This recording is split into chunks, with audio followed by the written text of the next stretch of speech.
You know, Sam, turn everything in that third month. I hope Tim was. Crazy, crazy.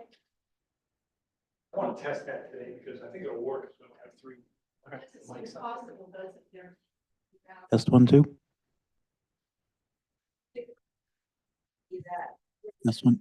Test 1, 2. Yeah, very few that do. Test 1, 2.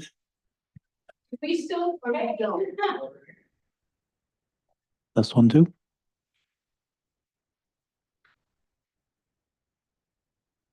Test 1. Test 1, 2. There's coffee and stuff down. Test 1, 2. Test 1, 2. Test 1, 2.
All right, good morning, everyone. Oh, it's loud. If you're not awake, you are now. Welcome. So this is our Finance Committee review of the budget. Before we jump in, I just want to thank everyone for all their work putting this together. I know it's a big lift and effort for all of staff. I love all of the different things that were added in this year. How you guys highlighted some of your metrics and things like that. Talked about success and your goals for 2025 through 2026. So all of that was really great add-ins to this year's budget. And then some of the other supplemental things that we got with the questions, I guess, that staff asked you guys to make sure that we kind of got a little bit more information that wasn't in the book, but hopefully helps to guide the conversation as we go through today. So with that, I think we have a pretty, heavy schedule today. So we're just going to jump in and we're starting with fire. I don't know, Tom, if there's anything you want to say before we get started. I think I will not make comments so we can really focus on what you're here to do. Great. Good morning. Morning. Thank you for having us today. I believe this is our third time in front of you with this group that we have assembled for my command staff. Just to real quick, I can introduce my staff here. I got Deputy Chief Kevin Duross, Deputy Chief Ian Tenney, and Deputy Chief John Brennan with me today, and I'm Chief Rich Kindlen. So thank you again. What I'd like to just present to you today is the budget that's in front of you is really a level service budget that we have. We're certainly prepared to answer questions. A lot of the increases in this year's budget for the fire department are either contractually bound from the changes we made to the collective bargaining agreements or fuel or utilities and things. We did not add any additional major program changes to this budget. And we're happy to answer any questions about that budget. But I would like to spend some time today also presenting our additional investment proposal to you, if we can get an opportunity for that. And turn that back over to you. Great. The slides.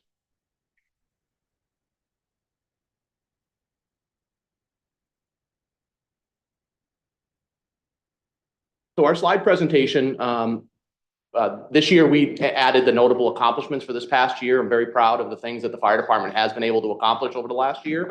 And I attribute it to not only the staff, but also to the community that has also stepped up and given us some ideas for things that we needed to do. And some of our notable accomplishments this year was something that I know that Councillor Shoup was a big proponent of, was launching public CPR and education back into our processes.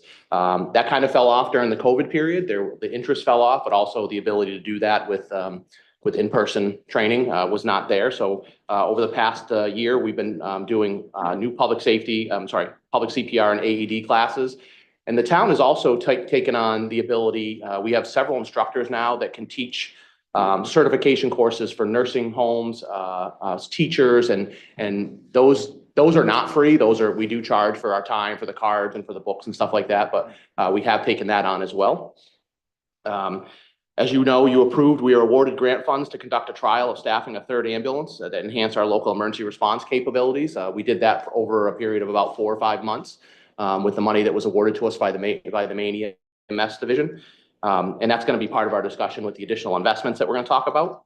The new fire engine was approved by referendum back in November, and that has since been ordered and is already being moved forward in the process at the manufacturer. And then we finally, after over 2 years, we took delivery of 2 ARPA-funded ambulances. I'm sorry, 1 ARPA-funded ambulance and 1 from the Rescue Reserve Fund, which got us up to a capability of having all 3 of our ambulances up to date. Our ambulances were closing in on 150 to 180,000 miles on them, and the wear and tear was getting to a place. So those are some of the accomplishments that we had. Next slide, please. You've seen this slide before. The department manages 5 divisions: the fire administration, fire suppression, which is the firefighting piece, emergency medical services, fire inspections and preventions, and emergency management. As a note, emergency management last year was quite busy trying to make up for the January 24 storms. It's probably the busiest year I've ever had in the role of emergency management, trying to manage up to almost $4 million in reimbursements for the damage that occurred in our coastal communities. We still operate with 3 classifications of employees. All 3 are very important to our success. We have full-time employees, per diem, and call force. And below that, you'll see that kind of, we'll get to the next slide in a minute, but it'll show you how many we have left. We have 4 command staff that you see in front of you, 2 civilian administrators, 40 full-time firefighter EMS providers, and they are dual rolled. So the same person that shows up for your heart attack will show up for your house fire. They're dual trained and are able to do both disciplines. We have approximately 33 per diem still left on our roster, or what in your budget packets, day firefighter is the term that's used. And then we have continually, the call force continues to reduce a little bit, and we're down to about 30 active call force. And if those of you that have been around a while, the high that we had was 317 call firefighters in this community back in the late 80s, early 90s. So, next slide, please. As I mentioned, our cost drivers are salary and benefit increases from the year number 2 of the collective bargaining agreement.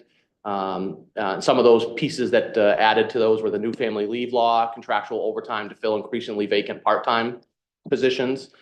I mentioned the level service cost. And then our investment ask, we'll get to shortly, is we're asking you to your serious consideration for an investment to continue adding fire and EMS staff this year. Fiscal year 26, we would like to request 8 new full-time equivalents or 2 per shift to cover 24/7 to staff a 3rd ambulance. The next slide is just kind of a history of the last 4 years of what our budget trends have been. And obviously in every budget you're probably going to see today, personnel costs are the ones that really drive the increases to this. Next slide. I don't think we're talking much about CIPs today, but just as a brief CIP teaser, the projects we have in place this year, the major station maintenance. Unfortunately, with the cost of the 2 HVAC projects we did at Dunstan and Black Point stations, that ate up most of the CIP money that we had from fiscal year 24. Fiscal year 25, we did not put any additional maintenance costs in because we had not finished those other 2 projects.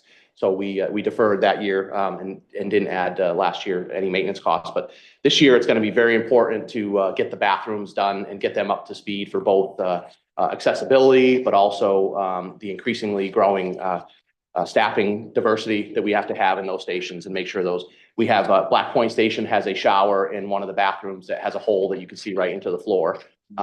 So things like that have to be taken care of over this next year.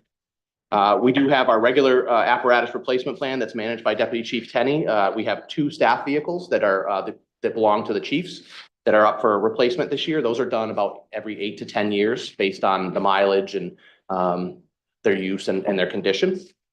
And I always like to give the credit. We always defer to our public works fleet manager, who really helps us do a lot of this work and make sure that our vehicle, they give us good cost data on repairs and what the longevity is. And this point of time where we replace them is actually a period where we can get something for those vehicles when we sell them, when they go on the market to be sold. So they're not driven into the ground, and there's some value to them still at the end. We are also partnering with our police partners to replace Marine 4. That boat is a 1998, maybe a 97, I apologize. I think it's a 1998 21-foot boat that both operates as the Marine Resource Officer's platform to do his police work, but also is our rescue boat to help out with people in distress out in the water. So we share that cost, and we intend to do that.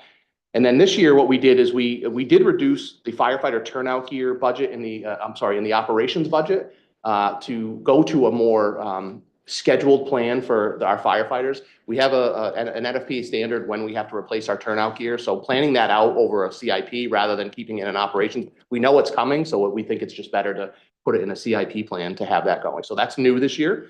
And then the last thing on our CIP, the vehicle extrication tools. We have a 2007 rescue truck that has extrication tools on it that does the jaws of life, the cutters and all those things, and helps us get people out of trapped vehicles. And interestingly, this year we've seen an increase in some of those. We've had a little bit of a dip over the years, but this year we've seen an increase, and we had one major incident that many of you heard about on the highway where it took not only us, but several other departments and a tow company to be able to get a person out of a vehicle. So those tools are maintained regularly, but they're due for they've used their useful life. They're due for replacement. Next slide, please. Our opportunity for further investment that we'd like to share with you is adding 8 new firefighter positions, and those firefighter positions would be used to staff the 3rd ambulance. Interestingly to note, the last time we added an ambulance was in 2000. Between 1998 and 2000, it was part-time. And we added a second ambulance down to Dunston. And at that time, our call volume was 2,200. And we are over 6,000 calls now, and we have not added additional resources for that EMS division. The reason why we need 8 is it takes 2 people we have 4 shifts. It takes 2 people per shift to staff an ambulance. The gross FTE cost for that would be $834,000. We came up with a very specific plan on how we would do that with transferring some wages from the part-time, $477,000 to full-time staff wages to help cover some of those costs.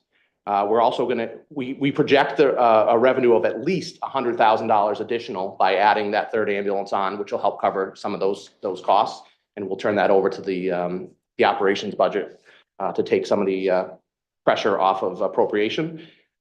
And then the net cost was between $254,000 and $257,000 at that point.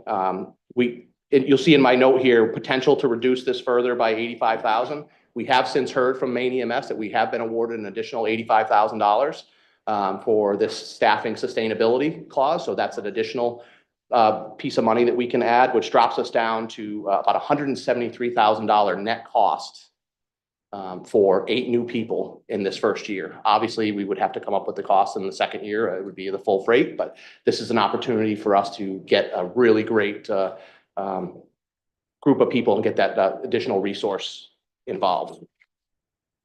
And with that, our last slide is just the questions. Can I just make one note? Sure. So the second year cost, the reduction in the part-time pay would still be carried over. Right. And the expected revenue would also be there theoretically. Yeah. Right? So it's really the one-time hit is really just the grant funds. Thank you. They're moving forward. Right. Is that correct? Correct, yes. Yeah. And just like we said last year, we continue to struggle with our part-time staffing, the reliability, as far as availability, they're becoming less and less available. They work their other jobs and they're not available to show up to those shifts.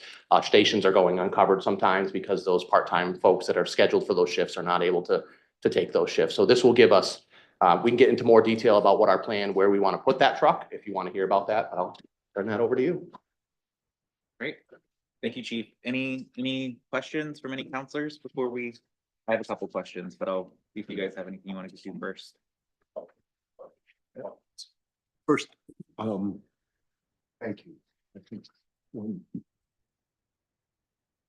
my baseline is, can I read it and understand it on its face before you guys come in here, do your thing?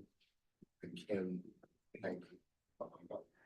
The second point I'll make is that from a strategic standpoint, what you are doing makes sense to me. And I think when we look at the broad cost of it, the real fundamental question is Scottsbluff want a best-in-class fire department with great services? And if it does, this is sort of what it costs. So that's broadly my general take on it. And what I really look for is to see that you folks are achieving the task that has been given to you in a way that reflects the fact that it's going to cost all of us a little money to maintain that standard. So that's that. You mentioned earlier, Chief, that a portion of your increase was union and then most of it union or contracted increases. Do you know how much that was? I don't have that exact number right in front of me. I can get that for you. Well, in the theory that you should never ask a question that you don't know the answer to. I'll tell you because I spent most of the afternoon yesterday trying to get this data, which I've been asking for some time. But the answer is 256,000. That's 36% of your HR request. And that 251. And that amounts to your contractual committed increases would be about 4%, which now that I've teased that out seems very reasonable to me. And I can understand the distinction between what you are actually asking for that's new and what you are asking for that is that I have no control over. We voted on that sometime later. So the amount, I guess, is, so the new ask is $436,000, and that's for, and that's net of the offsets. That's all right. Okay. Thank you for that. Apologize, I didn't have that ready for you. Well, no, I wouldn't expect you would. I was teasing some analysis to get that data, but that doesn't necessarily mean it's not important for me and the taxpayers. Because in a broad sort of way, what the taxpayers are looking at is my tax rate. What they're asking us to do is to dig into it and to try to tease out those distinctions so that we can make better decisions on their behalf. So that's my motivation. So beyond that, I just sort of think, great job, guys. And, although I will say one thing, because I think I can now calculate the vacancy rate at Piper Shores by the ambulance calls that go by my house. You know, make a final plea, or if there's anything we can do to safely moderate the sounds of sirens that I think, you know, I know I go to big cities and somehow it's not as bad in the city, and maybe it's because it's generally so quiet here. But that is my response on plea. From somebody whose office is right on Route 1, I understand your plight, and I certainly agree that there are some adjustments that can be made. And we do work on that on a regular basis to try and make those adjustments, but with, 40 different employees, sometimes that gets a little bit, it gets a little out of hand, so we will work on that. You and the train whistle guys, I get it. Yeah. I will offer to your point about the services. We focused a lot on the survey, and the last two surveys, they gave us really high, the community gave us really high marks, over 90%. I think it was 94, the second one. So I do know they value the services, specifically the ambulance. The fire is an important piece. We certainly have to we've had a very busy year with fires in Scarborough, unfortunately, this past year. But the ambulance service is certainly a high valued piece of this. And that certainly makes sense, given the age of this population. And there are some of us who are having to struggle with the reality that we're not bulletproof as we thought we were. So in another way, those sirens are somewhat reassuring. Yeah. If I've fallen and I can't get up, my watch will call you. And just given so it gets on this recording, our plan is to put that third ambulance at Black Point Fire Station. That's where it would be stationed out of. That's so sweet. So next. You said Pine Point, you definitely have me there. Sure, so I just have a couple random questions at first, but when it came to, you said that you dual train a paramedic and fire. Is that typical in most departments to have paramedic that is also a fire as well? Paramedics typically get paid more, like if you were just a firefighter, is that like a lower salary typically? Yeah, the way that most stipends work across departments is that paramedics do by nature get paid a little bit more, as that's a lot more training and a lot more responsibility on their ends. But one of the requirements coming in is that they also have to fight fire as well, and tend to motor vehicle accidents and tend to special hazards. So really they've gone to more of a EMS / firefighting to more of an all hazards, which includes an EMS side of things. So yeah, there's a lot of cross staff, cross training. Yeah, and I think I would say it's a rarity in this age to have specific firefighters. that's why I asked, because I mean, I know of one community that does that, and that's the city of Lewiston. And they still respond first responder. They'll have EMTs on there, but they don't have any ambulances. Or city of Lewiston is the only department that I know of that does not have a robust EMS division. yeah. One of the things that I've been focusing, I think, for all the departments this year is just kind of the overtime pay. And so when you say you want a third ambulance, so am I going, are we going to be incurring more paramedic overtime pay, or with the addition of like this new ambulance and 8 new employees, do you think maybe we'll be stepping away from so much overtime? Or is this typical in this business to just have overtime? I think it's pretty typical to have the overtime. I would never sit here and promise that we would reduce overtime. What I will say is our collective bargaining agreement that we negotiated really did take some steps to reduce the overtime, where the full-time firefighters were eligible to take some of the part-time shifts. And we made some changes operationally that stopped some of that. So that has shown a reduction in our overtime a little bit. But I think that just it's the nature of the job when you're working 24 hours. Sometimes it's people take sick time, they take vacation, they have all those benefits, and that has to be covered. We have a minimum staffing that we have to meet every day to make sure the service level is met in the community. Absolutely. Are there limits to how much a paramedic can work per week? There are 60 hours. Does every town have an extraction equipment? So you guys are asking to replace the extraction equipment that you have for like motor vehicle accidents. Is that something typical for a town our size to have? So extrication equipment, yes, ma'am. Thank you. No, Wrong word. well, we also have extraction equipment. That's why I wanted to be clear that I understood the ask. It is, I would say, generally standard that communities of this size certainly and larger have got some form of a suite of extrication equipment. That is a broad, the term itself is it's very broad. That covers a lot of stuff. Anything from as familiar as a battery or cable powered Sawzall that a lot of us have in our homes, through what a lot of us know as the jaws of life. So hydraulically powered tools that can either spread, compress, or cut, to pneumatic systems such as airbags, where we can actually inflate basically a large Kevlar balloon to lift a very heavy load off of a person or an object. And then generally complementing that, and one of our areas of focus this year is what we would call rescue struts or shoring. You don't want to put a whole lot of stock in, regardless of how robust a Kevlar balloon is, to keep it very simple.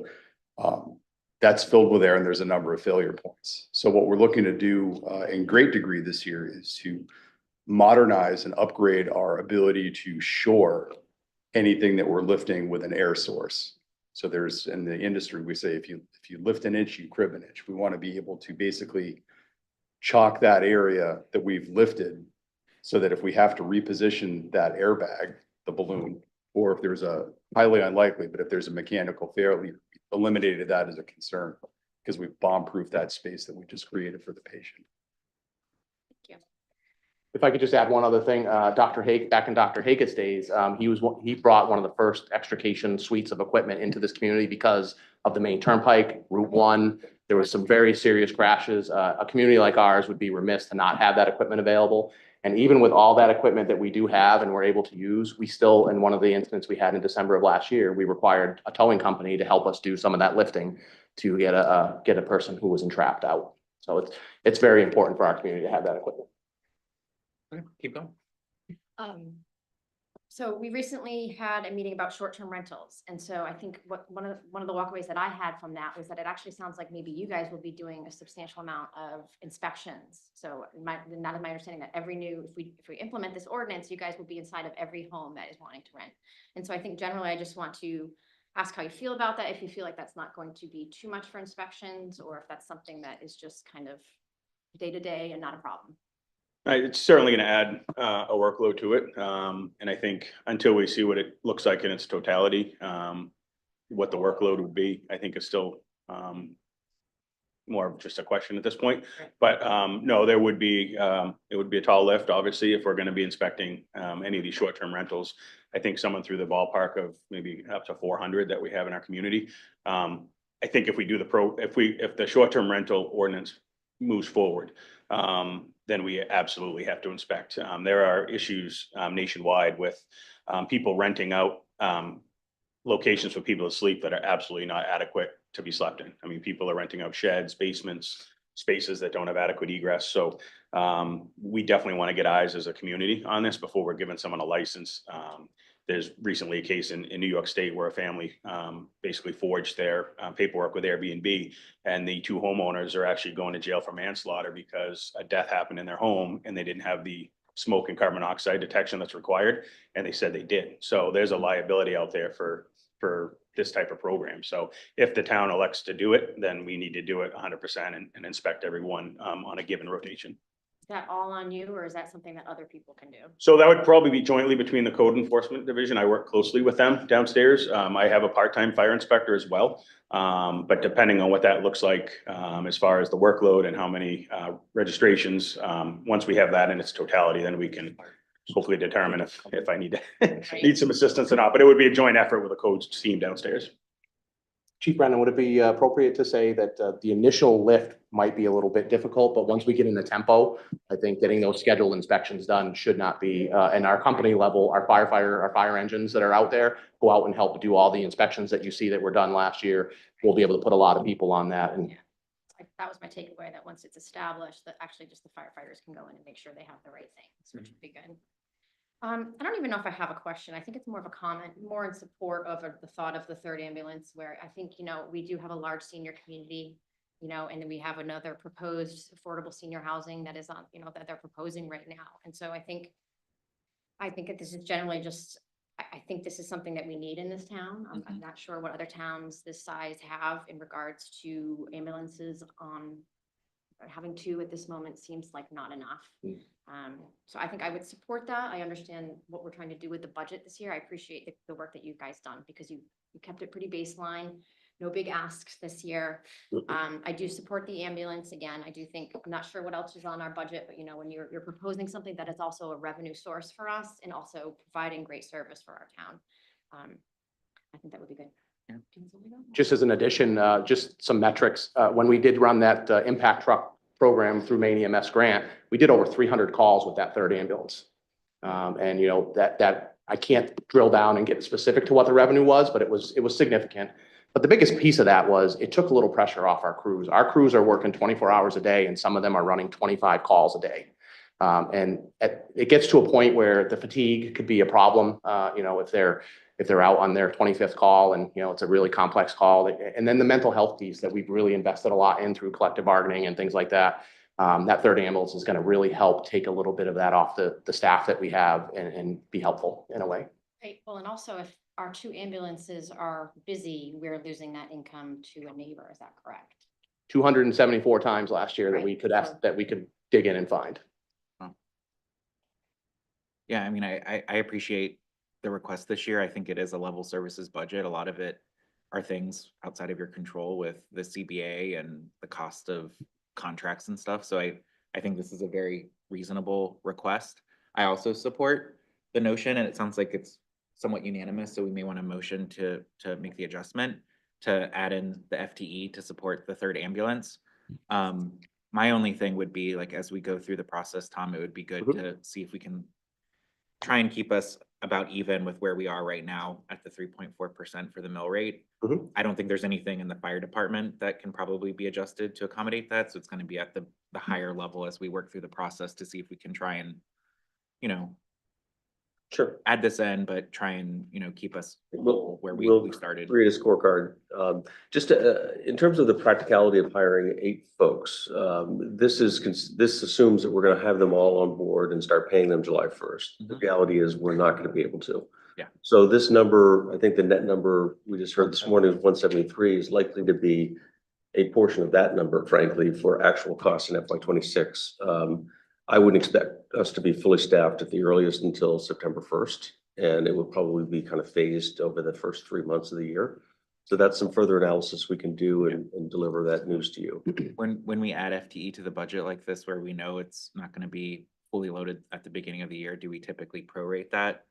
Or can we prorate We that? certainly have. That's a strategy we've used, and that's really the reality. It's just a good, thorough selection process takes time, and certainly getting 8 qualified folks takes time. So that's just the reality of what we're faced with. Would all 8 have to be on board to get the full benefits of adding the new ambulance, or how would that work? Without tapping into overtime costs to get that going right away, that we would have to have the 2 people per shift to be able to manage that. So we can report, in a subsequent meeting, what that revised number is in reality. But that's certainly it's not just a strategy, that's just the practicality of hiring folks and when they come on board. And do you know, given this is somewhat related to the growth, as Chief Kendall had mentioned, how it was 2,000 calls in 2,200, yeah. Or how much? 2,200 in 2,200. 2000, 2001. Yeah, and now we're up to 6,000 calls. That's just a huge increase, and I'm surprised it's been 25 years since we've added an ambulance. So I think this makes a lot of sense to me. So could TIF funds be used to help offset this as well? I believe so. Yeah, I'm a little hesitant myself to use TIF funds for staff and operating expenses just because they are limited in time, but I think technically, legally, yes. But the full impact of this would be like 257,000. I'm thinking of next year's budget, which we would kind of automatically see whatever we can do to kind of. That's right. Yep. And that's why we really want to put the fully loaded cost in, just so you can see and do this kind of future projection, if you will, what we're buying into. So just as long as we're talking about the future here, I don't know what this number is exactly for you, but for all of the new requests, I think, what do we have? 1.5 million. And a good portion of those folks are going to be union, who are going to be subject to union contracts. So you can pretty well bet that what we're going to see is at least a 4% escalation year after year. And so in year, I want to say 5, that's that request is then 2.35 going forward. So I just think that it is generally important, and coming back to the point as to why I've been struggling very unsuccessfully to sort of parse out what are our committed personnel costs, is that those things go on in perpetuity, and the decision that we make today on behalf of today's taxpayers and today's council is going to live on for a long time. I'm not arguing that point one way or another. I'm essentially trying to say to the taxpayers out here, pay attention to what we're doing. So with that, I would like to motion that we add in the 8 FTE requests that were proposed in the budget. A second. Any discussion? No, all those in favor? Okay, thanks. Yep. That's your gift. Now you guys are done. Yeah, thank you very much for I your don't time. expect you. Thanks, guys. As always, any one of us are available for additional questions if they come up. Thank you. You know, I just have one more question before I do the ambulance calls. They're going up. Do you evaluate the validity of the ambulance call? I don't know what the better word is, but if I'm having a heart attack, that's a good reason to come. If my cat is under the couch, probably not. So, I mean, do you look at it from that standpoint? And the reason I ask that is that it strikes me that if there are some percentage of them in which education of the consumer could make a difference in reducing the number of calls, we'd be better off.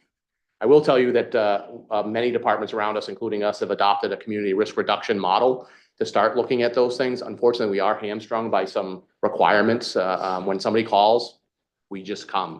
We don't get a choice to decide whether or not it's valid or it's their emergency at that time and we show up. But community risk reduction, we have ventured in 2015 with a community paramedicine program that did some outreach that did not really take off, and the reimbursements that were available did not take off. So that was kind of abandoned by many departments.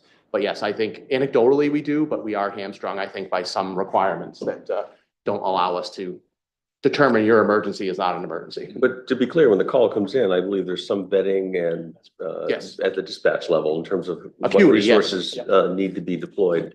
I will say that I think back to an area of being proactive. A couple of years back, we had an increasing amount of calls to assisted living type facilities.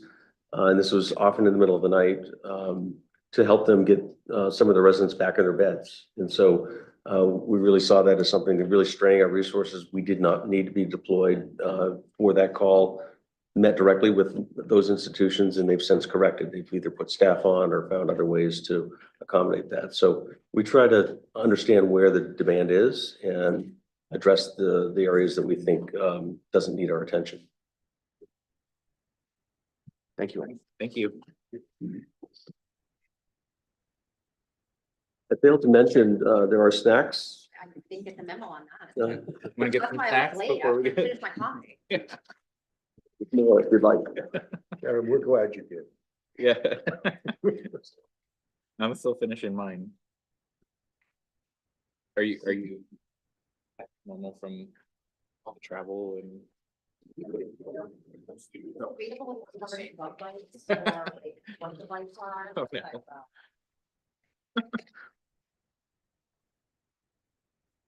Welcome. Morning.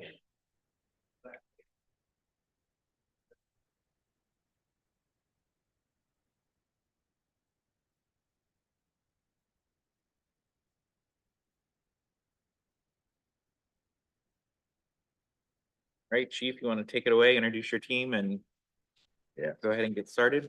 Okay, yes, sir.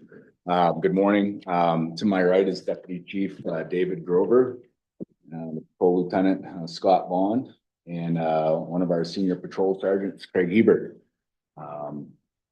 Lieutenant Tim Barker was not able to be with us today, as well as Dispatch Manager Joe Thornton.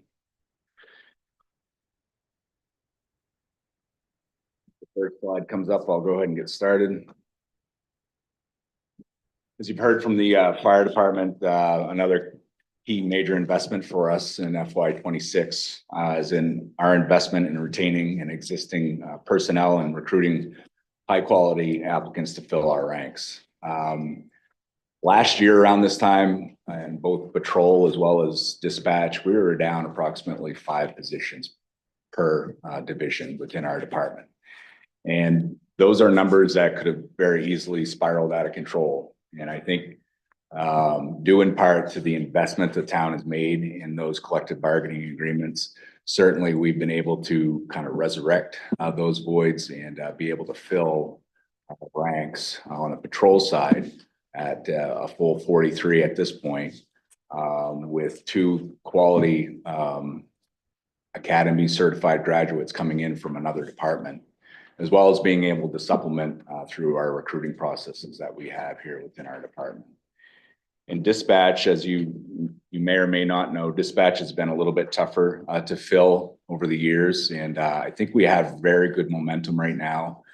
We are down to 1 vacancy. In fact, we interviewed 8 people the other day for this 1 vacancy, and we have a quality candidate in mind that's going through the background process at this point. So fingers crossed, we'll have our dispatch ranks rounded off as well in another couple of months. Looming large as it has been for the last 3.5 years that I've been here are pending retirements. We have 8 folks that are retirement eligible, and 5 of those 8 have between 30 and 37 years of service. So I just appreciate them still willing to come out with their boots on and go to work each and every day and be very productive. These folks that I've mentioned through the 30 to 37 years of service, these folks are still viable employees, to include my deputy chief. And I told him the other day I'd be lost without him. So if I can keep him for another couple of years, the town will be lucky. Next slide. Our notable accomplishments throughout the last year, certainly the collective bargaining agreements that I've mentioned. I checked in with both union presidents for both dispatch as well as patrol last week to see where the new CBAs landed us in the rankings statewide. And Scarborough has traditionally been within the top 5 throughout the state as far as having the best contracts within the state. So right now, and granted, there are a lot of contracts that are still up in the air with some of these police departments, but right now, our best guess is that we're within the top 25% statewide, and that will keep us within that striking distance of being very competitive going forward in the next 3 years. For our dispatch center, our dispatch union, their contract right now is second behind Biddeford.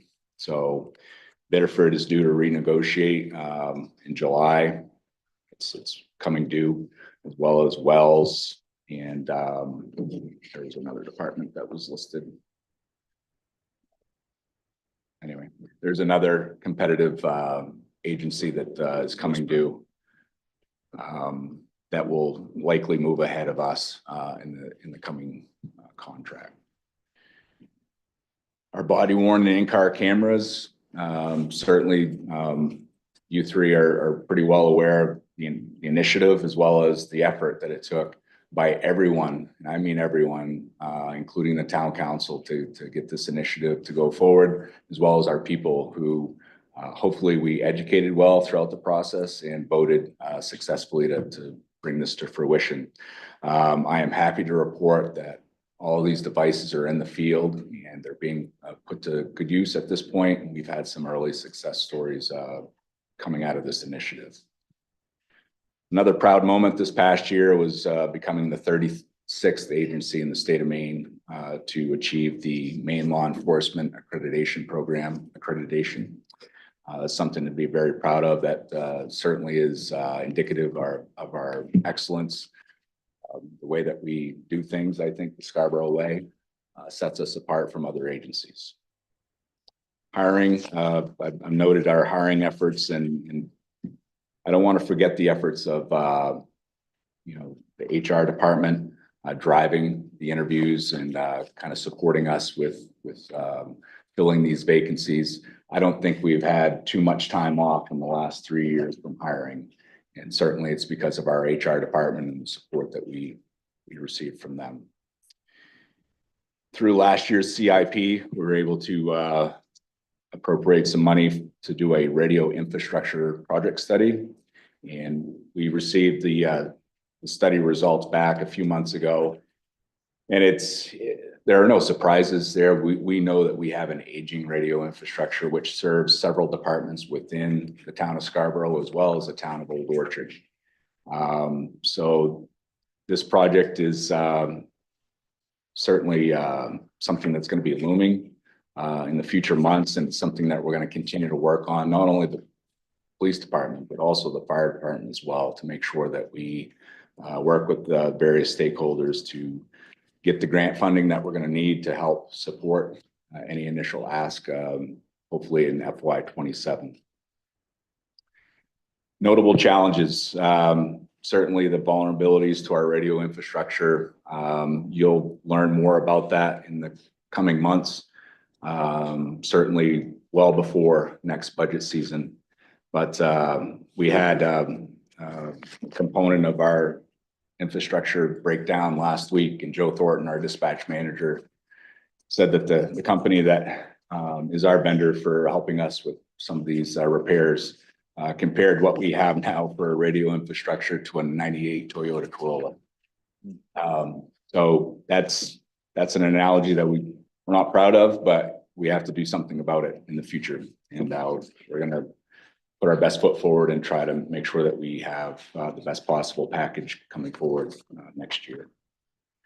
Just to foreshadow that, this is significant, will require significant investment that will require voter approval. So I think the department's done a great job of understanding the need, understanding what the preferred solution is, and now it's really bringing it out to the community, presumably for a request next year to the voters. Can you explain a little bit the importance of that radio infrastructure for operations? It's the key to all of our operations. Without a viable and dependable radio infrastructure, our dispatch center can't communicate those 911 calls to us in an effective manner. There are pockets throughout our town where there are dead zones, where our officers have been in the last several years. They know where these pockets are, thankfully, but sometimes trouble leads them to have to go out in those pockets of town, and depending on a bunch of different variables, weather included. And if you're on your actual car radio or on your portable radio, getting out on those radios sometimes it's problematic. So it's the key function to everything. Sergeant Hebert, you work the road without a radio. It'd be pretty difficult to function. Pretty difficult to function, yeah. Well, just appreciate it. This system supports police, fire, and EMS, obviously all the public safety, but also school department, public works, community services, sanitary district. So we all rely on the same system. So Karen has a question. And then No. so Is this the rate? So we do dispatch for other towns though, correct? Yes, Old So is this Orchard. radio part of like the dispatch that's that program? Yes. So ideally, like if we need a new radio, we're gonna say, hey, Old Orchard and everyone pay your Yes. fair share. Yes. Mhm. We also handle 911 calls for the town of Buxton. We ship those to the town of Buxton as well. So yeah, the study does isolate and prorate out the costs for those communities to be make their own investments to comply with the new system. but what's in the CIP, is that the fully loaded cost and then we get refunded? Or is it? I believe it is captured as the fully loaded cost. it is. Councilor Cushing? First, I appreciate the dead zone. It's when you can't get your wife on the phone at Hannaford Brothers. That's a real issue. That is a very threatening issue.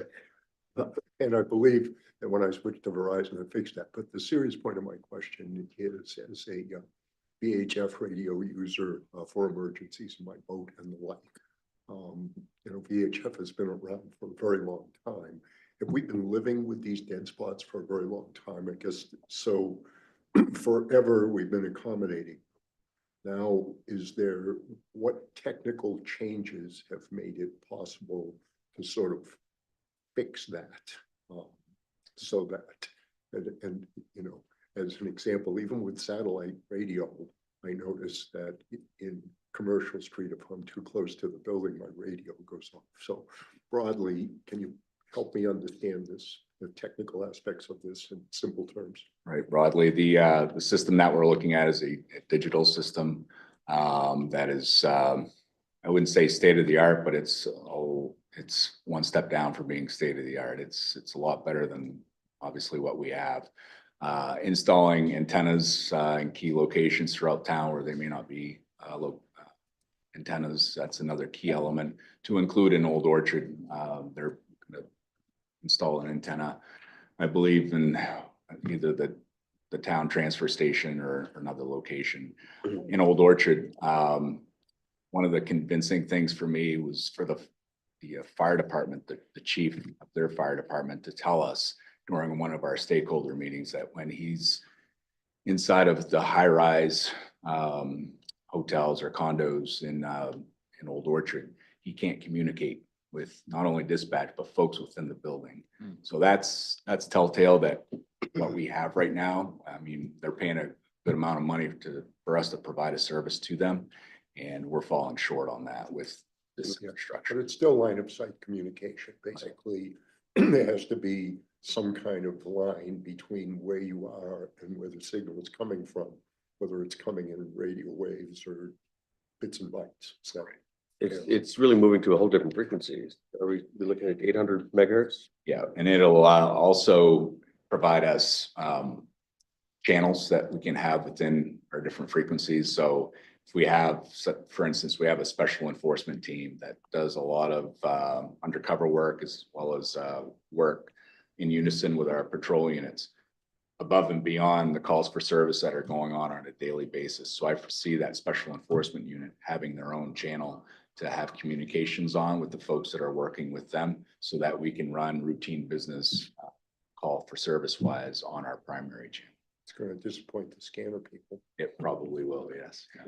Counselor, to your point, we have lived forever since we've had a communication system with dead spots. There's geography matters. Areas of North Scarborough have been notoriously challenging, but also physical locations. Walmart in particular, just inside the walls, probably not unlike your experience in Hannaford with your cell phone. And that is clearly a hotspot for us. We're there daily, if not multiple times a day. Right. So, all right, this slide here, it's pretty straightforward. 62 full-time employees, 43 sworn officers. That includes our marine resource officer as well as our animal control officer. Our animal control officer does not carry a weapon. By definition, she's not sworn, but I tell you, you know Jen, she does a lot of work for us. She's another set of eyes out there on the road for our folks that are working and going call to call, and she's an essential piece to our department. 83% of these folks are bargaining members and 17% are non-bargaining. I also want to include our fire police personnel, our VIPs who are volunteer and police services, our part-time employees, our per diem dispatchers who have carried a heavy load in the last 3 years, as well as our part-time reserve officers who are essential to our, especially our summertime mission on our beaches, not to include, Prouts Neck. And then our explorers, our up and comers, and we hope to grow our explorers to a larger group because in the past that's been a very good feeder program to full-time, part-time to full-time work. So all said, we have 106 people that represent our department, do it very well. Just if I could, one thing in this budget, that's probably not readily apparent, for a number of years, 5 or 7, it escapes me, we have shared our animal control officer with City of Westbrook, half and half. They're our full-time employee and there's a reimbursement agreement. We have chosen as of July 1st to bring her back full-time for us for a number of reasons. The effect in the budget is the loss of revenue to offset half of that expense. But we really think we are to the point where we need full-time services, and I think Westbrook feels kind of similarly that they need to take a different approach. So very proud of interlocal cooperation, and it works sometimes and sometimes it doesn't, and we're ready to bring her back. Did you say 106 full-time or total full-time equivalents? That's a combination of full-time, part-time, as well as volunteers. Fire police are, call ready. And our explorers who are, high school kids. So that's just a head count as opposed to full-time equivalencies. That's correct. 62 is the FTEs? 62, yes. 62. Thanks. Next slide. So the investment ask for this year, 4 police officers and 2 dispatchers. 3 years ago, in front of the finance committee, we came forward with 2 police officer positions. And at that time, hiring was, it was very difficult to be able to find folks to apply. And then once those applications were in, to try to find somebody who was a viable candidate.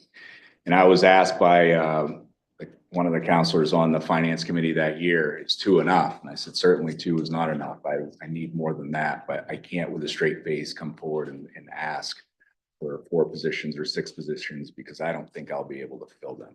Plus we had some pending retirements that year, and we had 5 retirements that year. So things have changed hiring wise, as I've noted in the previous slides. We've been able to fill 5 vacancies this past year. And this is the town has invested through these collective bargaining agreements.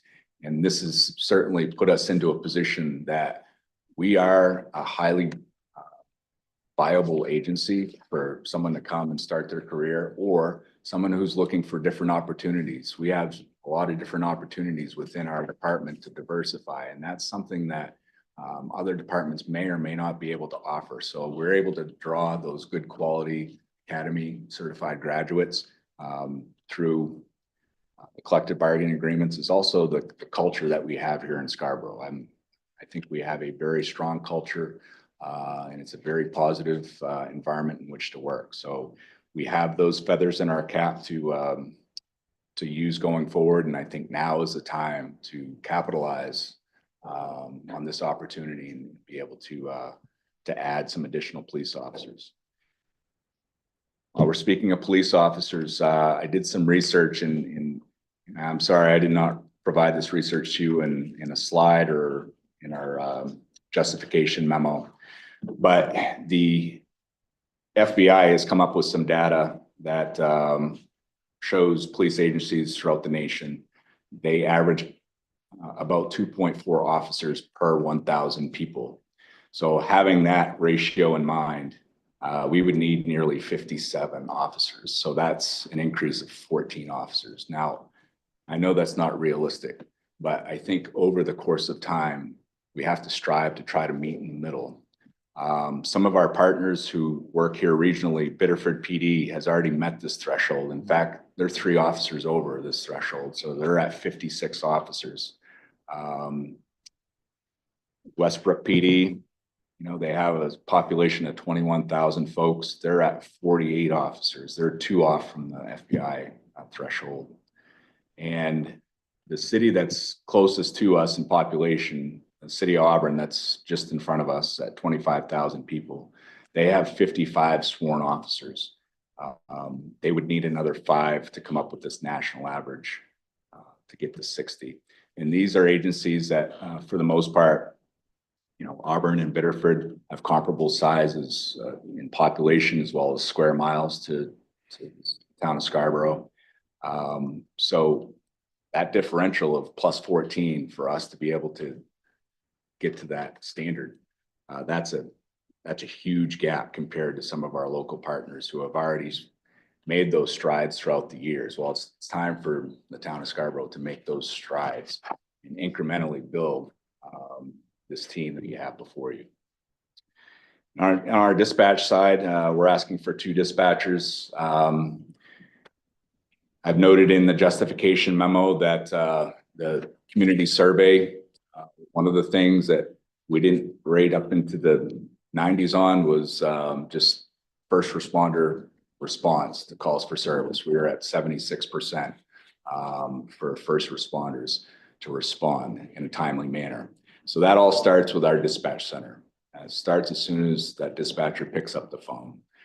In that process, if we can add a couple of people to that process, I've noted we'd like to switch to a fully staffed call taking model so that you can have an additional dispatcher taking the information over the phone, typing it into a computer and sending it to that dispatcher, who will in turn send it out to our units in the field to be able to make that timely response. So that's the ask from our dispatch center. 2 dispatchers as well as 4 police officers for the PD. Our budget drivers, we've discussed salary and benefits, and you're well aware of those increases. And then I'm going to have Lieutenant Vaughn touch upon the vehicle budget line. Good morning. So when we met last year in discussion of the FY25 budget, we actually cut that line in half. So that's why you see a more significant increase to that line. We're looking to bring back, generally we replace 4 of our marked units each year. These vehicles run 24/7. They're emergency response vehicles. There's wear and tear. And we do see an increased revenue when we can turn them over sooner than later. So last year when we decided for some other community needs, this year I met with Ed Alden, and we would like to bring that 4 cruiser rotation back. Also in that line, usually we ask for a CIP for one of our unmarked utility vehicles. We're looking to bring that into the operating budget because historically it's always been every year we've asked for that, and it makes more sense to keep it in the operating budget if it's being asked every year. There is also another unmarked vehicle for our detective unit and some of the administrative staff. And additionally, this year we had to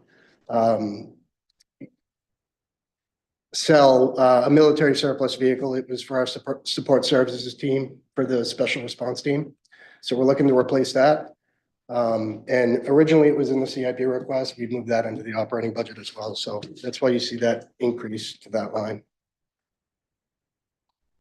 Just if I could, this is a trend that past finance committees and I think staff has always been committed to identifying those items that we buy year over year and moving them into the operating budget as opposed to in the capital budget. I think we've been good about, even though for years they've been in capital, we've been appropriating funds. We're not borrowing for them. But I think these look and feel like they are annual expenses. They ought to be shifted over, and we're slowly but surely making that migration. And if I could just talk towards that special support services vehicle, that was a 1992 ambulance. And basically we had to get rid of it because the brakes failed on it. It didn't have any more brakes. So that's why we were able to auction that off this year. What are we looking to replace it with? It's a Ford Transit van.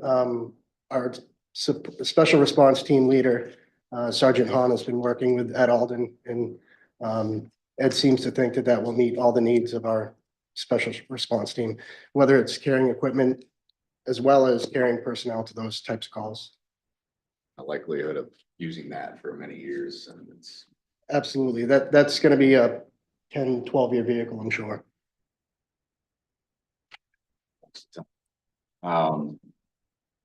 the last bullet under budget drivers, you know, inflation over the years, that's been a consistent thing. I really want to highlight training. It doesn't seem that we can send someone to in-state training now for less than between $500 and $700 for a good quality course.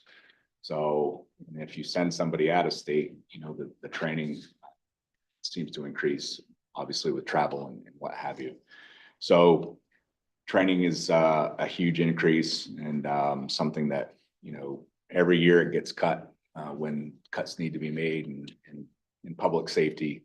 If you cut training, you certainly shortchange your people. The deputy chief is going to talk about our new initiatives and investments through physical fitness and mental health. Just wanted to mention two new initiatives that are in our current budget that I believe not only benefit our personnel in the department, but will also have an impact on the community by better preparing them to respond to the types of situations that they are called upon. The first one's a physical fitness stipend and program. The program is voluntary by our staff to participate. They need to meet the CDC guidelines for both cardiovascular and strength training weekly. And then each quarter, as long as they meet those requirements, then they receive a stipend in the next quarter in their pay. The first quarter was January to March this year. We had 33 of our police officers participate in the program, and then 3 of our dispatchers.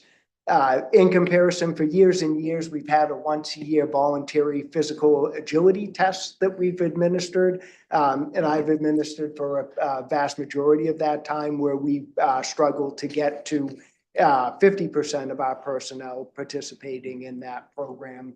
I think this program, not only we've had increased participation, but it's an ongoing program through the year, as opposed to a once-a-year attendance at a test to complete it successfully. The second piece is a mental health wellness program, and that's not a voluntary, that's a mandatory program for all of our collective bargaining personnel. And the program consists of each of the personnel attending a once-a-year wellness screening, which is primarily based for education purposes, and then also potential referrals and information for our staff to try to assist with keeping them healthy throughout the year. Thank you. All right, the deputy chief is also going to touch on the next couple of slides as well.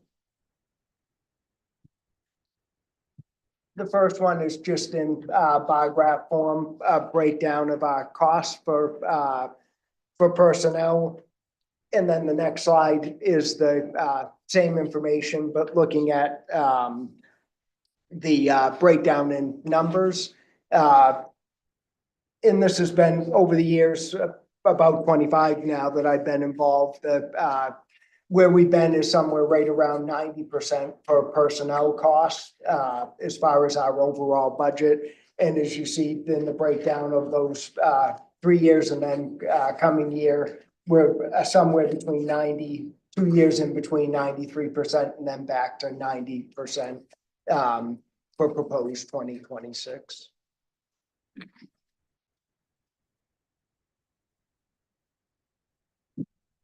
Also, just a quick overview. I know we have some time dedicated to capital equipment and projects, but just to touch upon, as the fire department mentioned, one of our 2 CIP requests is for our part in the investment of the MRO boat, which also functions as the harbor master boat. As the fire chief mentioned, the current boat's been in service for approximately 27 years now, has gone through a couple of motor replacements during that time, and we can certainly provide more detail when we meet on the CIP and answer questions today as well. The second investment that we're asking for is an investment in our TASER program. We've had our TASER program in the department now for between 17 and 18 years. It's been a very valuable tool for our officers. And I can say at least on a couple of occasions that officers have been in a position where they've had at the ready both the TASERs and deadly force as an option, and the TASER has prevented the need to utilize deadly force in those situations.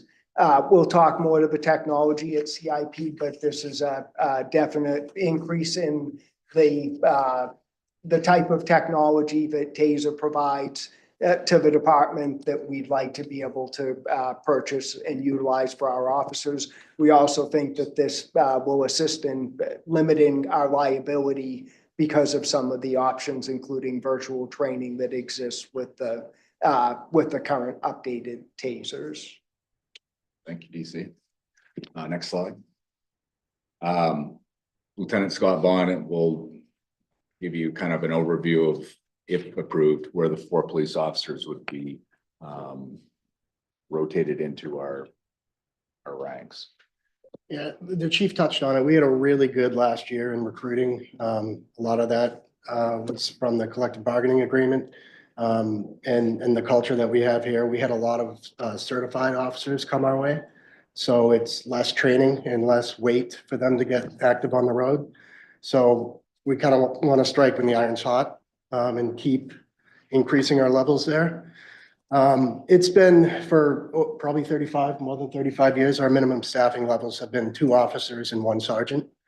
It's not sustainable. A lot of our calls right now are mental health related calls, which requires 2, sometimes 3 officers, which leaves the rest of the town unpatrolled. We want to increase that staffing to 3 and a sergeant.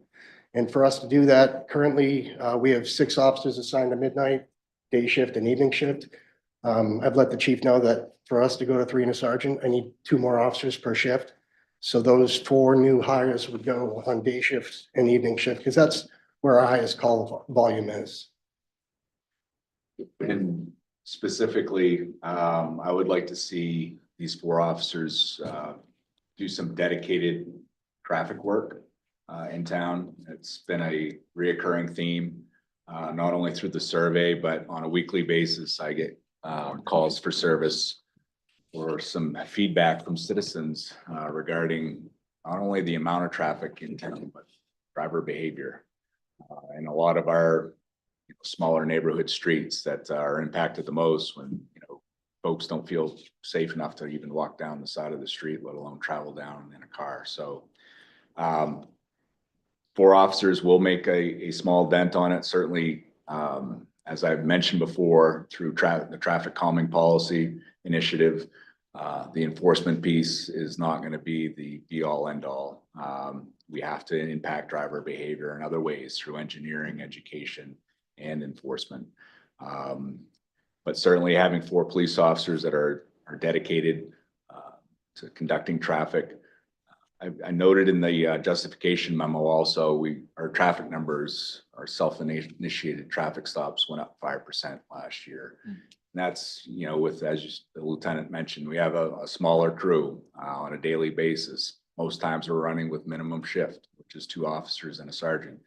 But still, we're able to meet the needs of the community and go out and do what we can. We would love to be on every side street in this community conducting some type of traffic patrol, as well as being present in our neighborhoods, as well as down by the Payne Road corridor, where a lot of our businesses are asking for us to be present. We'd like to do all that, but certainly there's only so many of us, and we have pending calls for service coming in all the time. These folks are busy. So that's where I'd like to really focus our efforts in gaining 4 police officers. We'll now turn to the deputy chief to talk about where we're going to hopefully put 2 new dispatchers. As the chief mentioned, the intention of the 2 new dispatchers for the center would be to have 2 people that are utilized as call takers. The ultimate goal for that program would be to add a 3rd in the next fiscal budget. The idea behind that would be with 3 dispatchers who are being utilized as call takers, we'd be able to add position in the center between the only time that would be covered from 6 a.m. until midnight at night each day. The call taker would still be a full-time certified dispatcher. The idea is in general business times that person would be answering phone lines, enter the information into our computer-aided dispatch center, and then our dispatchers that are assigned to either whatever service it is for police, fire, also for serving Old Orchard would dispatch those calls and interact between the responders. One of the things we feel is important is to still have full-time certified dispatchers. We believe we have a center that's prided itself on being able to adjust to whatever the needs are at a given time. As I'm sure you're aware, nothing happens that's scheduled in those centers, that at any given time, the type of calls or what service that Old Orchard is compared to Scarborough is relying on us for can change in an instant, and that our dispatchers need to adjust and be able to provide that service accordingly. So we feel it's important to still have people that, even if they're call takers at the time, can provide the service that is needed, and in a situation be able to step up and provide that service as a dispatcher as well, depending on the circumstances. Thank you, DC. Thank you, and we'll entertain your questions. Great. Counselor Shoup, do you want to start with questions? So I was looking at some of the overtime that you guys do. And so I think one of the first questions I have was, if you create this new with the 3 patrol and the 1 sergeant, and then you take on the 4 patrol officers that you want to hire, do you feel like that would eliminate some of the overtime? Or would that cover the new plan that you want to implement, the 4 positions? It's difficult to say. So I will say this, that if right now we're at 2 and a sergeant, so when someone calls out sick, we need to fill that. So theoretically, if we increase minimum staffing to 3 and a sergeant, if 1 person calls out sick, we're gonna have to fill that. We are going to be full staff come mid-May when our 2 cadets, thank you, sorry, when our 2 cadets graduate from the academy. So our hope is that when our staffing levels increase, and we add more people to that, my hope is that it will decrease. However, I've kept a document that I share with Liam quite often, that the names don't change. The numbers stay the same, but the names change. So if someone goes out on injury or some family medical leave, so it always seems to be we're still trying to get up to that staffing level, even though on paper we're there. So it's difficult to say what it will look like this time next year. Well, and it doesn't look like your overtime has had like huge jumps. It's just, that's kind of, again, the nature of the business that you do. When there's a lot of calls that go to dispatch and dispatch is overloaded, where do those calls go? So if someone's like, what if there's an emergency and everyone's calling 911 at the same time? The default would be Portland. Right, and so. And that's, I don't know, DC, how often that's happened. I would think that would be rare during your time. Yes, I'm not aware of times other than if we've had a problem with our equipment that another center has had to answer 911 calls for us. But if those calls go unanswered for a certain number of rings, they automatically ring down to that next center. Again, the only time I'm aware of it as of this point that I've been around is times where we've had a problem with equipment where another center's taken that call for a short period. Trying to help you with the. And I'm hoping that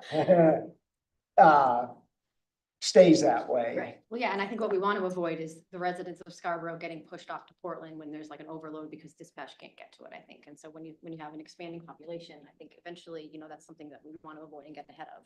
I think something that helps and hurts us both with that is our dispatchers are well trained to do the best they can with the calls that are coming in. And I can certainly say there are times where we have an inordinate amount of calls coming in where the dispatchers screen those calls and don't spend the amount of time that they normally would or would like to spend with that caller to gather information. I don't really have a lot of other questions. I really appreciate all the work that you guys do. I appreciate the response time that we get from the police and the fire in this town. I think our residents are happy. So it makes me nervous when I think about in the middle of the night and I see, 3 police cars in one place. I'm like, where are the rest of them? There aren't any else. Yeah. And so I think, again, this is something I would support with the officers, with the dispatch. I just don't know how we can continue to grow and not meet that growth with the staff. I'm sure I can go next. So I'm generally supportive as well at looking at the FTE and seeing what we can do to accommodate that in the budget. I do feel like we may need to look further in your guys' budget to see how we can accommodate that. Are there any part-time staff similar to like what the fire department just showed, how they may no longer need part-time staff because they're gonna have these full-time positions, or do you see anything there changing? We have 6 reserve officers and if we, you know, took those 6 out of our roster, certainly we would not be able to fill it. Even if we had full-time coverage, I mean, Okay. to have rotating coverage throughout the year, Prouts Neck, as well as in the summertime for Prouts, Higgins, and Pine Point. It's a huge ask, and these folks, we need more reserve officers, but just given the way hiring is for reserve officers, it's tough. Yeah. We do the best that we can, but certainly the folks that we have there are essential to our mission. And similar to what we talked about earlier with fire, it sounds like things are actually going really well as it relates to recruitment. So do you anticipate these positions to come on board relatively quick, or do you think that they could be spread out a little bit over the year? I think they could be spread out. A typical process for us with the background investigation, all the things that go along with it, you're looking at around 2 months from the time that someone takes a conditional offer to the time that we have them within our ranks, and that's both for dispatch as well as patrol.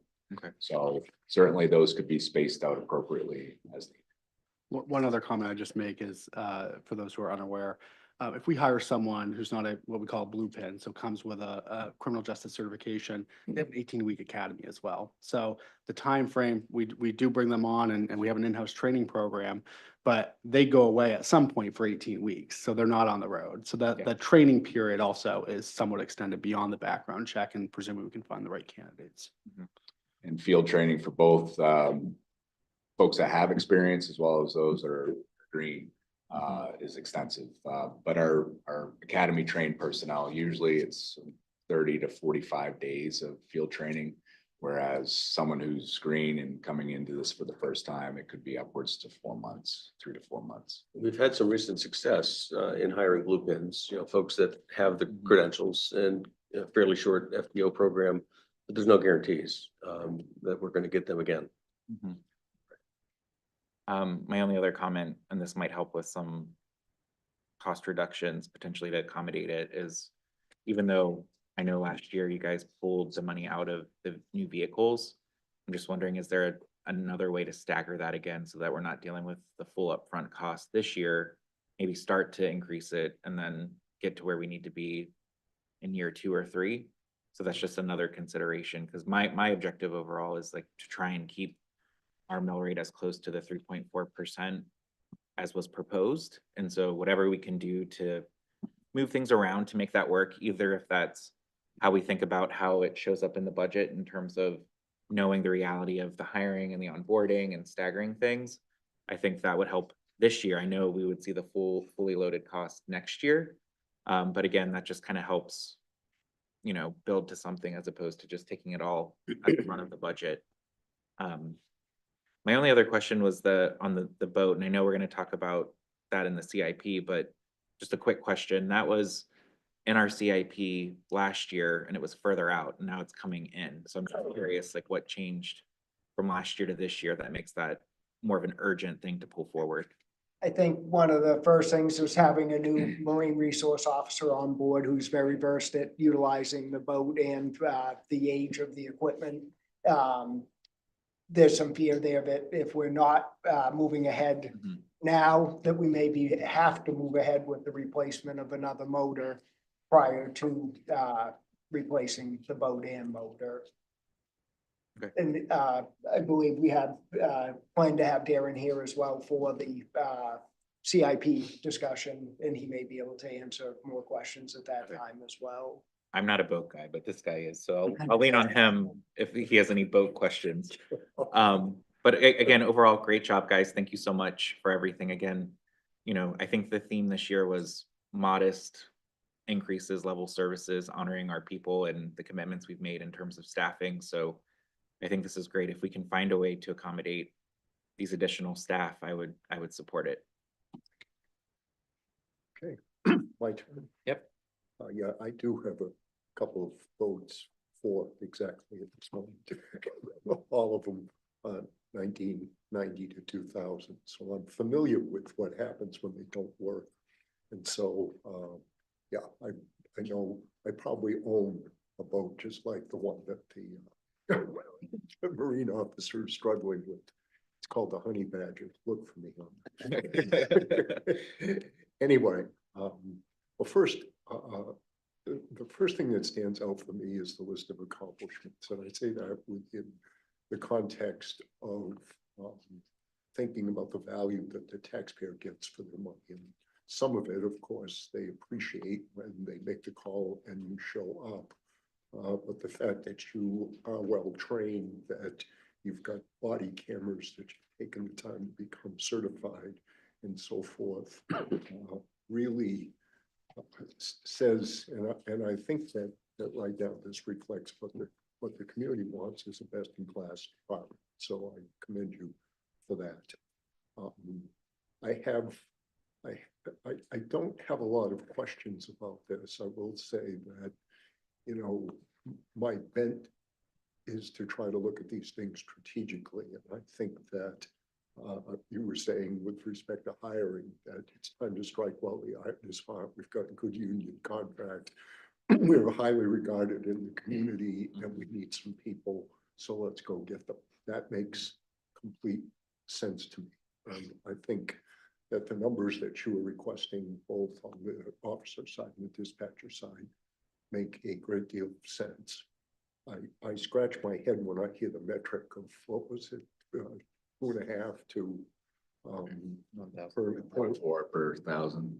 Yes, that strikes me in some respects as being, you know, it sounds like a good average, but you know, if you have 1 foot in hot water and the other foot cold water on average, you're okay. Right. Right. So, you know, I would assume that statistic includes places like Boston and the like, where it's reasonable to say that the demand is a little higher. So there's that. The last part of my questions are a little trickier. What do we get? How much are we dependent on grant funds from the federal government, say, and the state? What's roughly how much? You want to touch on?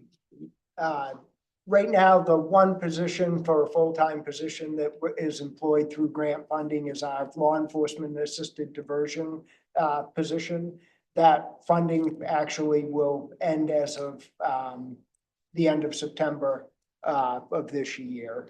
And we have reapplied for the grant funding to fund the position, but that funding isn't, we weren't successful in getting that funding again. So that will end after the first quarter. So not very dependent is No. the point, which is sort of a good thing if you've been reading the newspapers, because it appears that our federal government is more than willing to make even meeting commitments contingent on whether or not you meet demands, which sort of comes around to a second issue with respect to this community's ask in relationship to the federal government for enforcement of policies which at least are being argued now as unconstitutional with respect to immigration renditions, as an example. And so normally I don't like to bring up this national stuff, but this national stuff has already floated right down to the local level in our education system. It could potentially affect what I hope will be the continued implementation of any DEI policies that you may have. But I worry that the feds come in here and ask you to assist them with ICE activities. Can you help me with some of that? Yeah, we've just recently, within the last couple of months, revised our policy that has been in place since 2019, 2018. Yes. So for several years. And, you know, the bottom line is that, you know, we're here to support our state, county, federal partners, as well as our other local partners in the area. But certainly, we are not charged with enforcing immigration laws at all. That's not something that we're looking to do, bottom line. Essentially, if we come into contact with someone who may need to be looked at by any federal agency, we'll reach out. But it's not up to us as the Scarborough Police Department to go out and seek this type of activity or even enforce it. So I think that is reassuring. I think one of the, I guess, happy accidents, if you will, of not chasing after a lot of grant funding earlier on in the town's history, in a strange way, puts us in an enviable position to continue with what they call home rule, states' rights, those kinds of things. So I appreciate that. I value the integrity of this department and your culture. And I trust that all of this will continue, fingers crossed, as planned. Yep. That's it for me. Thanks, good job. Do we need a motion for the positions, just to kind of make it official that we would like to explore getting those added back in? We can motion for it and then we can have a discussion. You want to make a motion, Counselor Shoup? Sure. So I will motion to include the 4, was it patrol positions and the 2, is it 1 dispatch? 2. 2 dispatch. I'll second. Discussion. Amen. All those in favor? It's unanimous. All right. Thank you. Thank you very much. Yeah, we're gonna take a quick 5-minute break and then we'll get started with community services.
Make sure we go there, pay for the free.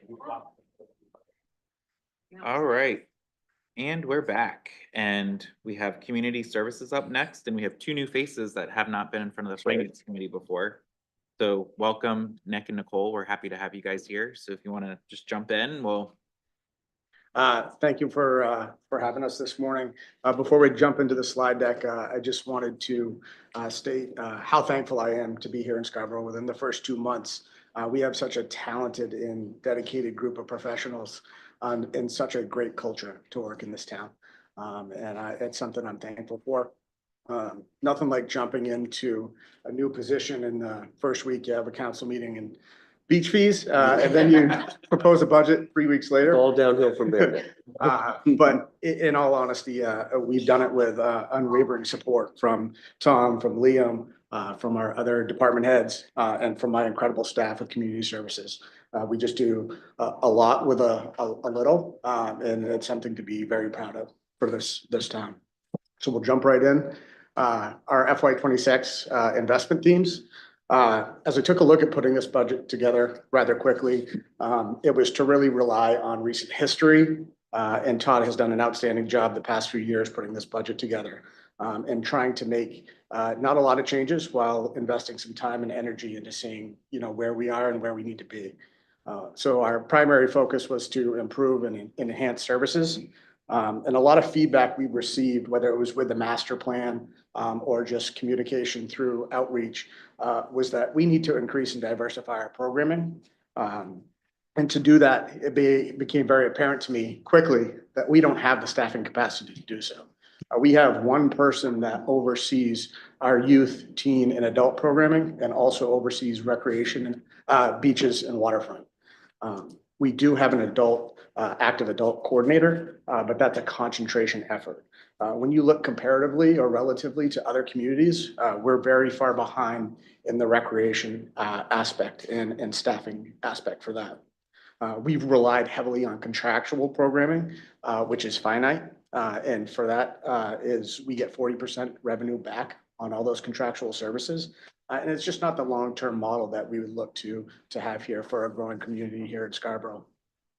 Another area I think that we tied most quickly with council's goal is communication and community engagement aspect for a goal. And with that, we would like to invest in a digital reader board. We only have use of our outdoor board 6, 7, 8 months a year. We're not able to access it in the winter. So we feel like we're falling a little bit behind in getting our word out there. And it's not something that any Parks and Rec department or community services department is really good at tooting their own horn. But this would help us with greater outreach. We also want to lean a little bit internally on our ability at the hub and with our current programs and groups to increase our communication efforts to all segments of our population. Lastly, we'll talk about it later, investment in equipment and facilities. That's just cost of doing business. We need to improve with improvements in equipment and facilities. We'll talk a little bit about our notable accomplishments. We completed multiple townwide projects. With those projects were the 114 field and fence replacement, brand new dugouts, a new scoreboard for the varsity softball field. Heavy investment went into Herd Park, as most know. We were able to put in a dedicated entrance and exit. We are a new gate system. We have a brand new split rail fence that's in over there. The parking lot will be repaved and striped within by the beginning of May. And we also are putting down an ADA Moby mat accessibility. So it will, we're doing that this morning. That will allow us at both entries of Herd Park, Pine Point to be ADA accessible for the community. And our grounds crew produced 2 bocce courts for the unified team over at Scarborough High School. Just last week, they finished that, right? Yeah, the last one just needs a little bit more, but we're almost done. Secondly, we increased our sponsorship funding through program reformatting. This is kudos to Nicole and her team. They spent a lot of time. In the past, it's been a letter campaign. She moved it all to a digital campaign and went more an exclusive approach to our sponsorship group. And it's been received really, really well. by the community. We just had a brand new sponsor this past weekend at our bunny breakfast. And that went well. Was that suit itchy, the bunny suit that you put on? I didn't put it on this weekend.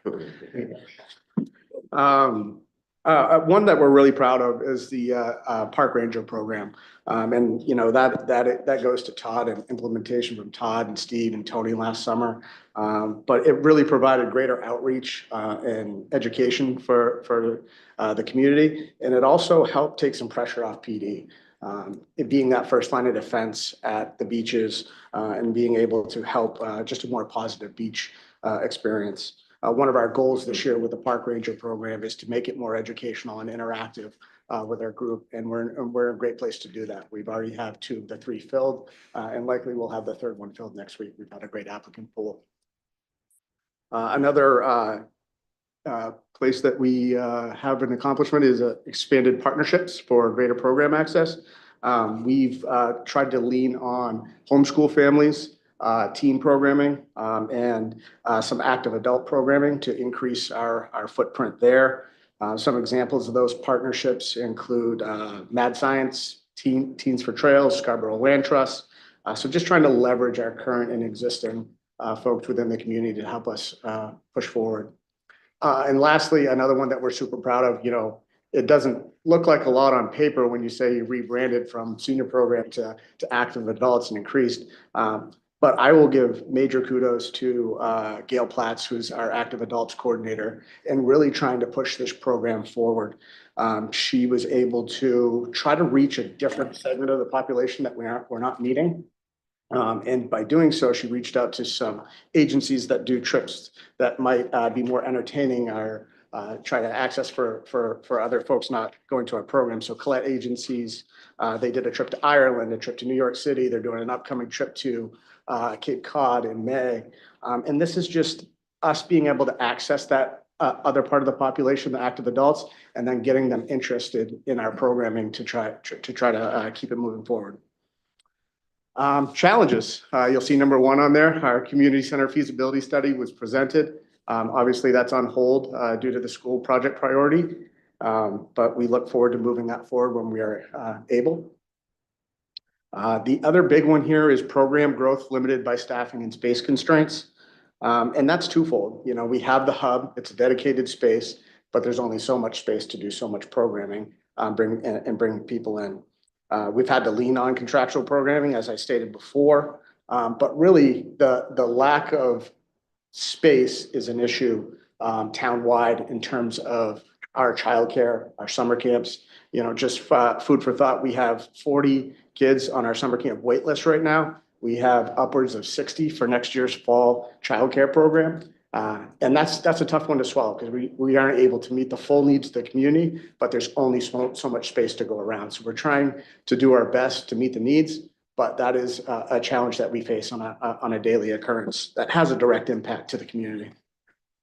And lastly, rising field requests without added field space.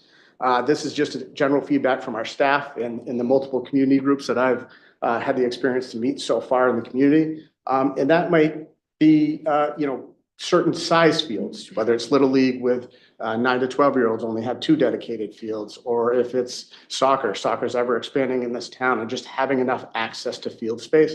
And that's definitely a goal of ours to identify and see where we can maximize that moving forward.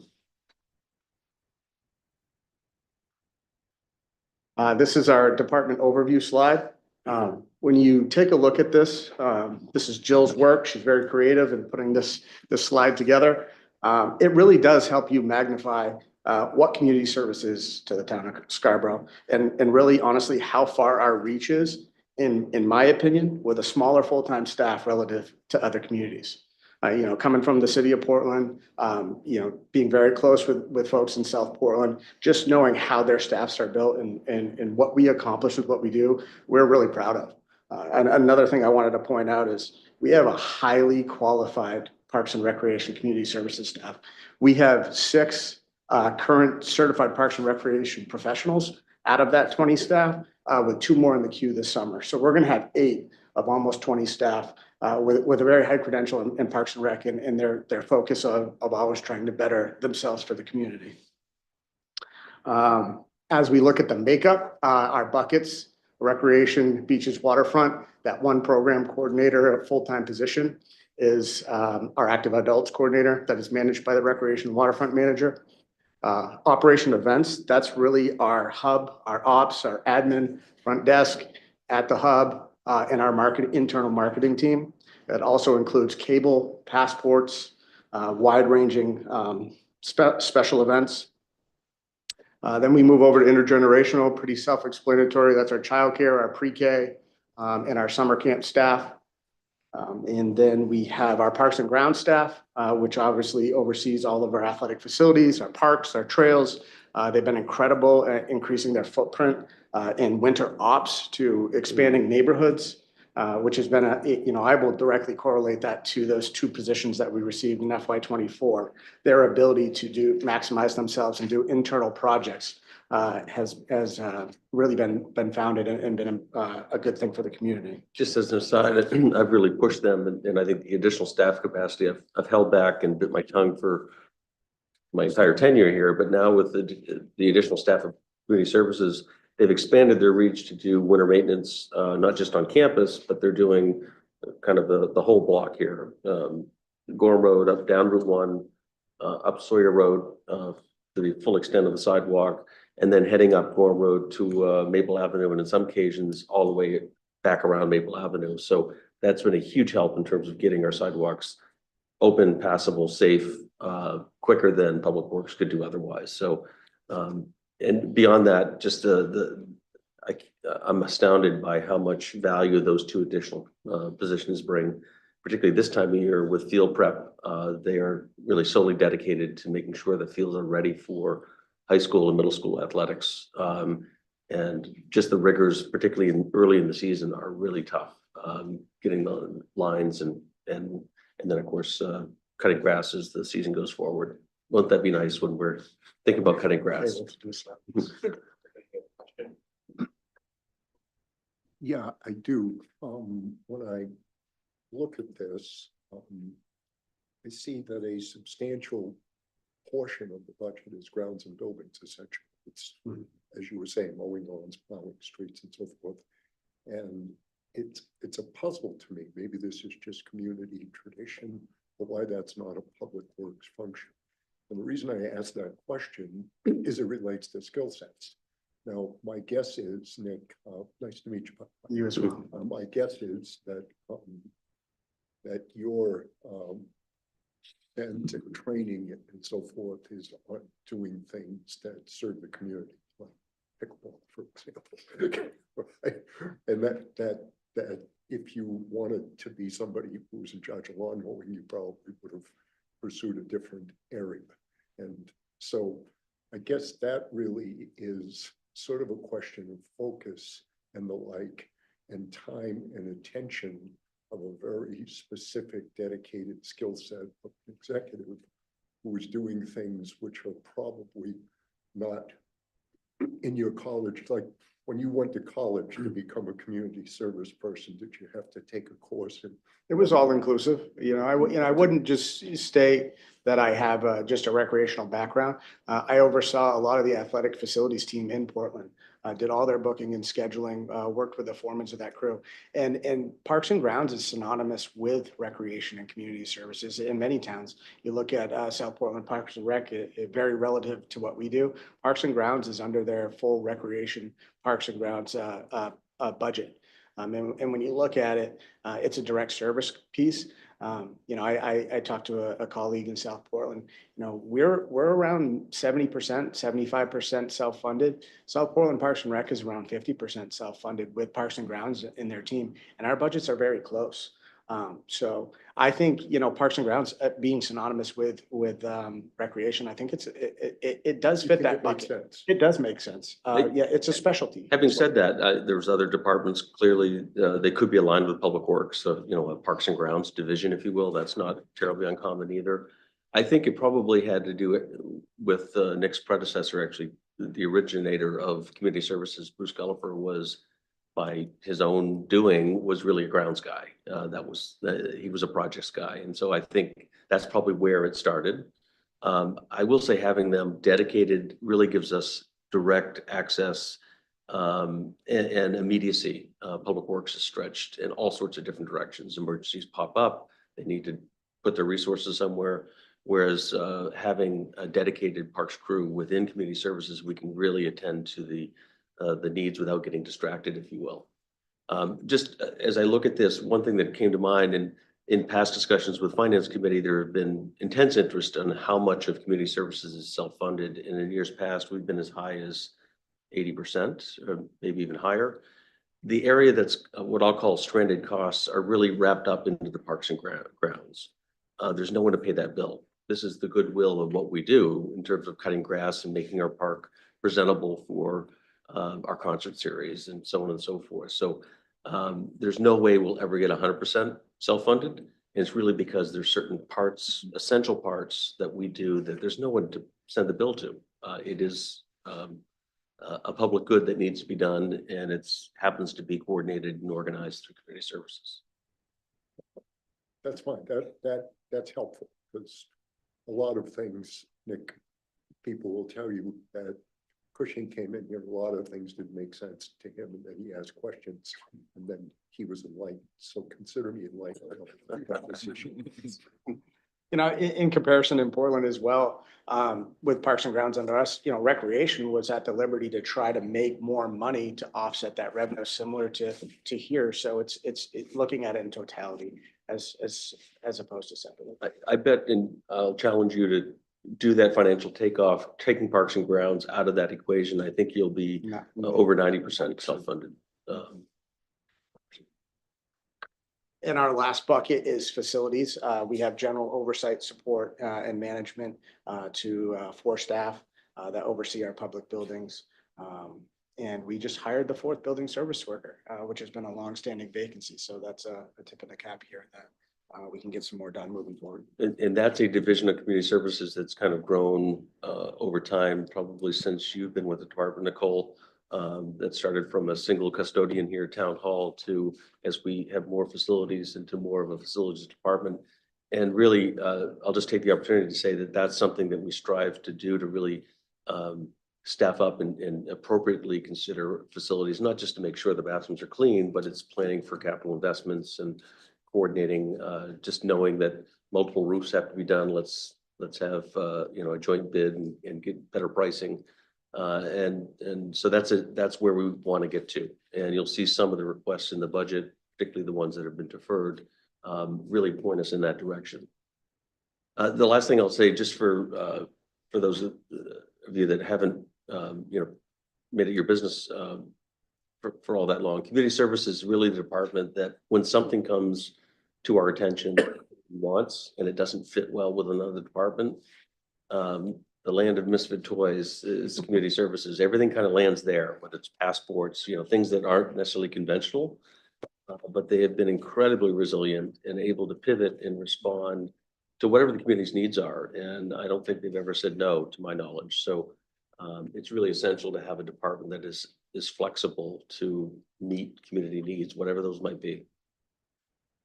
I think the one last piece of department overview that often goes understated is the sheer volume of how many part-time staff we have throughout the year. You know, we're upwards of 50 folks throughout the school year in various capacities, and upwards of 90 in the summer, which takes a lot from our full-time staff to properly train, educate, and support throughout the year as well. So our FY26 budget overview, our expenditure ask is a little north of 4 million, 4,185,000. Our revenue offset, so to speak, is a little north of 3 million, 3,075,000. So that net impact to the taxpayer is a little north of $1.1 million. Just in comparison to last year, that is from a net ask a little more than $230,000. With that being said, that does include a proposed position which all in is around $85,000. I'll talk about that a little bit when we get to cost drivers here moving forward. And it's heavy in personnel cost. You know, one thing I will say, I said it earlier a little bit about our staff. very well-rounded, very competent.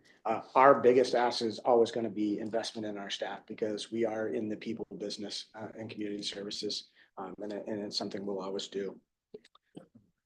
The next slide, cost drivers. You'll see that increase here. It's a little north of $212,000 from personnel costs, and that's the all-in position. That's our cost of livings, our increases in medical and wages and benefits for our other personnel throughout our subsets of our division.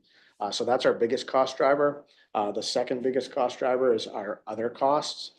Those really are revenue offsets. A lot of it's prepayments for our field trips for summer camp or our adult program, our active adult programs, which has increased. We're doing bigger trips. It's costing us more money, but we're also recovering a lot of that revenue on that as well.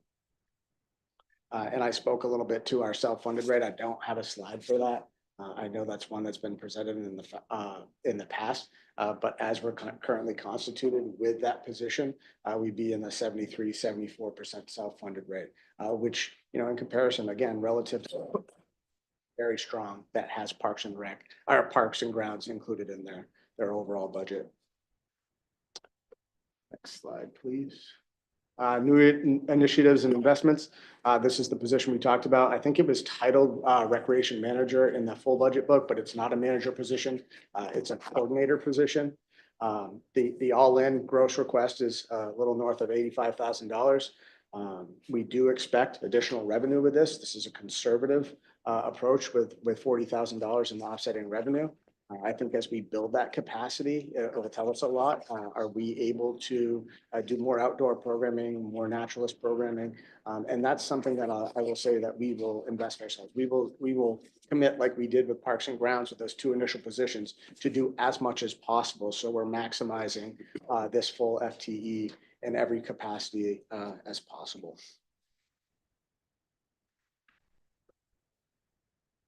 The next two slides are really just budget history slides and charts. If you notice in the actual chart, it's talking about actual costs. FY25 projected to spend a little north of 3.812. Our budget request was 384. So there is some savings there.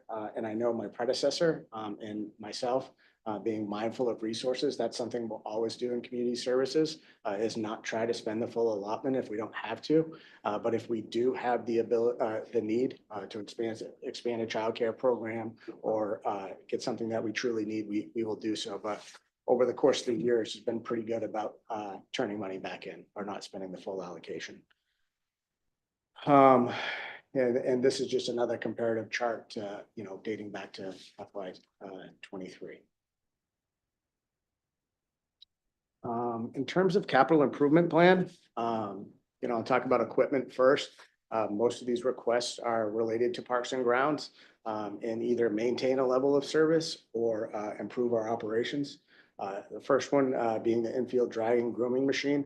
It's very influential in how we maintain properly these high school, middle school, and community-based fields. It's a multi-purpose unit that allows us to do precise grading in different operations with. The Ventrac 4520 Pro with attachments. It's really our goal with Parks and Grounds to end up with 3 of these units, with 2 of them, with one of them being a full year-round unit that can also do snow removal with additional attachments, but also do all the landscaping, all the mowing work in the summer. It's just a top-of-the-line unit that maximizes efficiency, and our staff is incredible at being efficient as possible, and having 3 of those ultimately will allow us to do so. This will be a second. This will be our second, yeah. And it would replace a generalized mower that's just not as efficient. And lastly, probably the most important equipment piece, although all 3 are essential in our maintenance, is the compact utility tractor with front loader. This is replacing a unit that is exhausted its lifespan. And really it's essential in our day-to-day services. It does everything from chipping wood to hauling various materials around town that we need. I'll jump over to projects.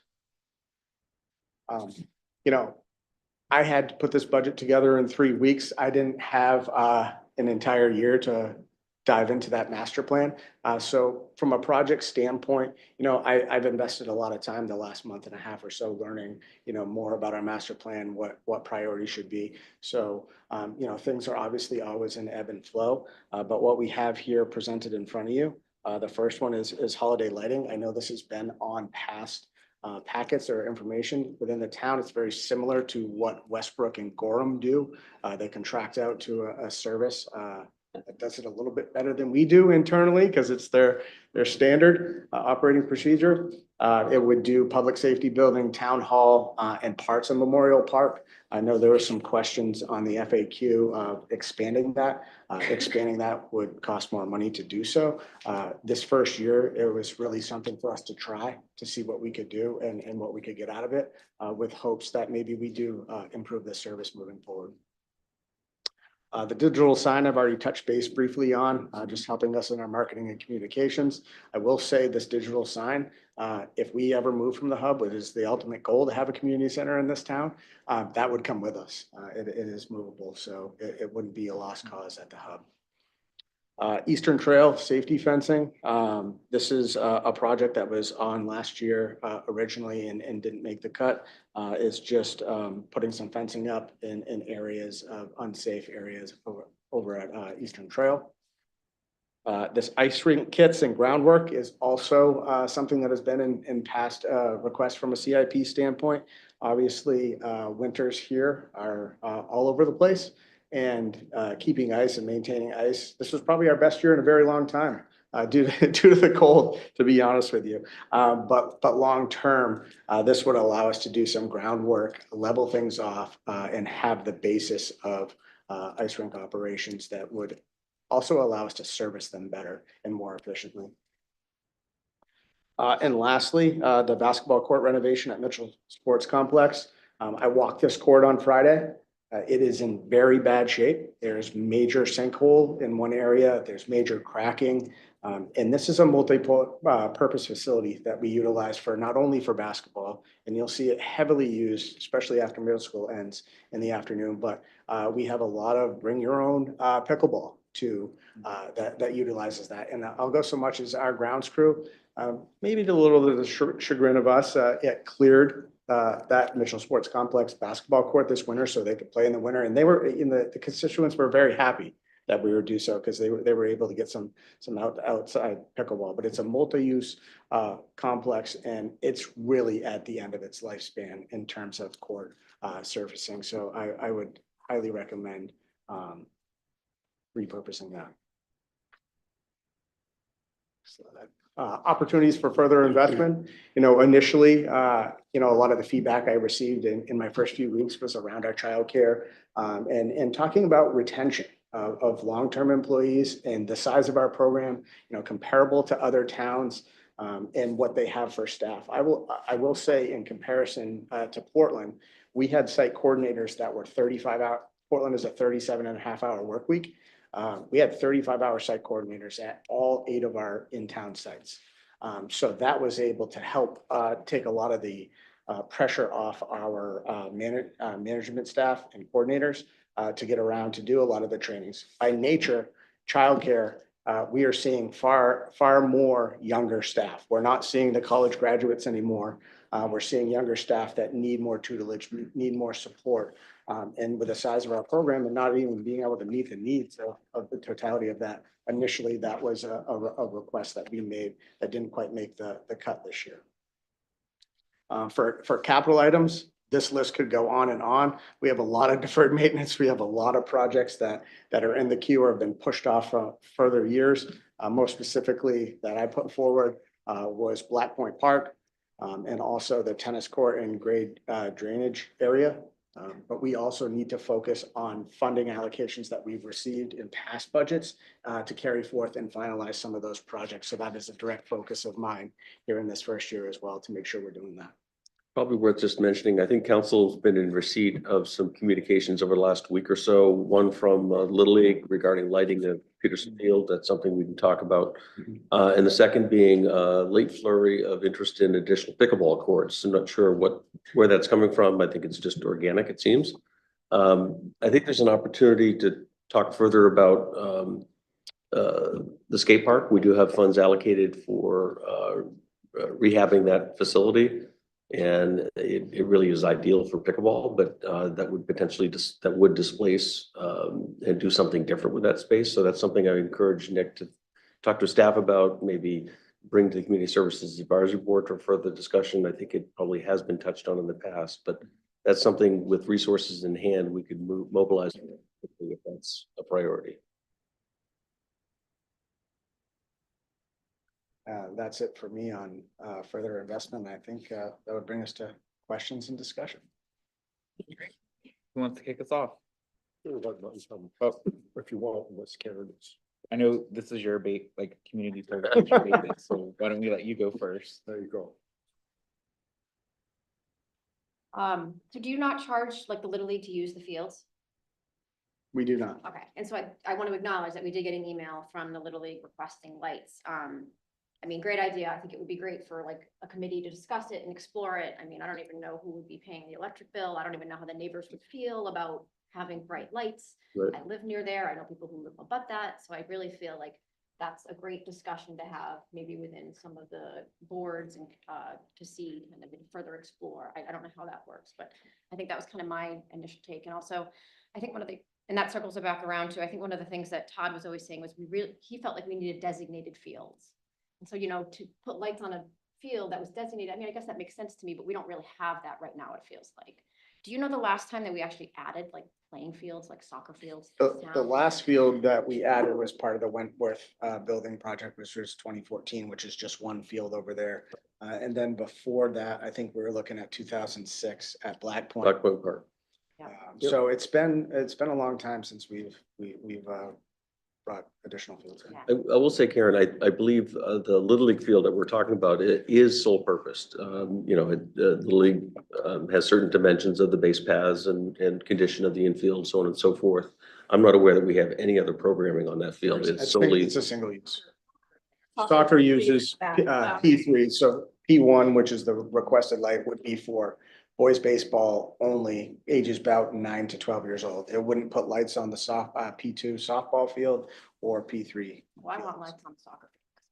Soccer, so there you go. But your point's well taken. I think there would need to be engagement with the neighborhood because lighting it just changes the entire use. There's light shed and spillage, but also just extending the use of that field would be impactful to the neighborhood. So I think we need some engagement before we consider that.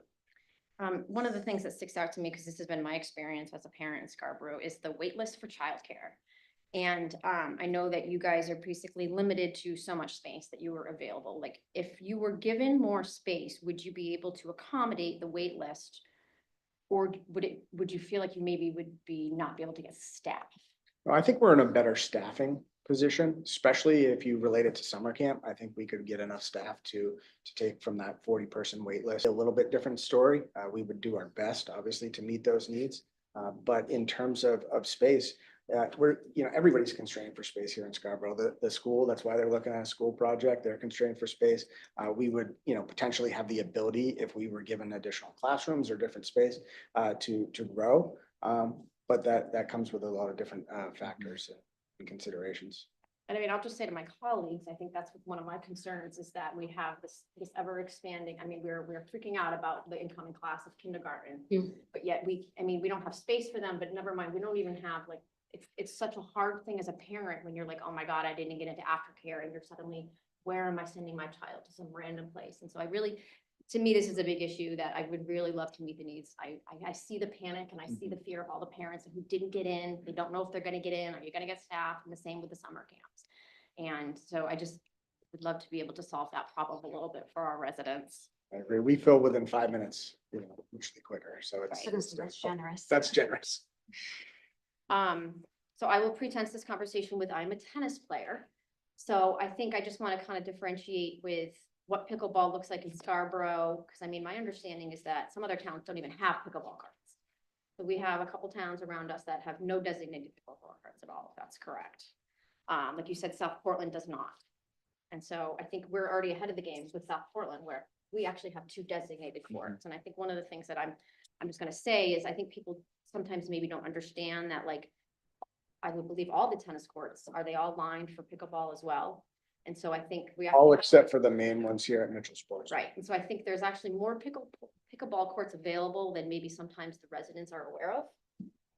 And the other thing I'll comment on was one of the things that we were dealing with or in conversations with Todd last year was people from other towns coming over and utilizing our pickleball courts.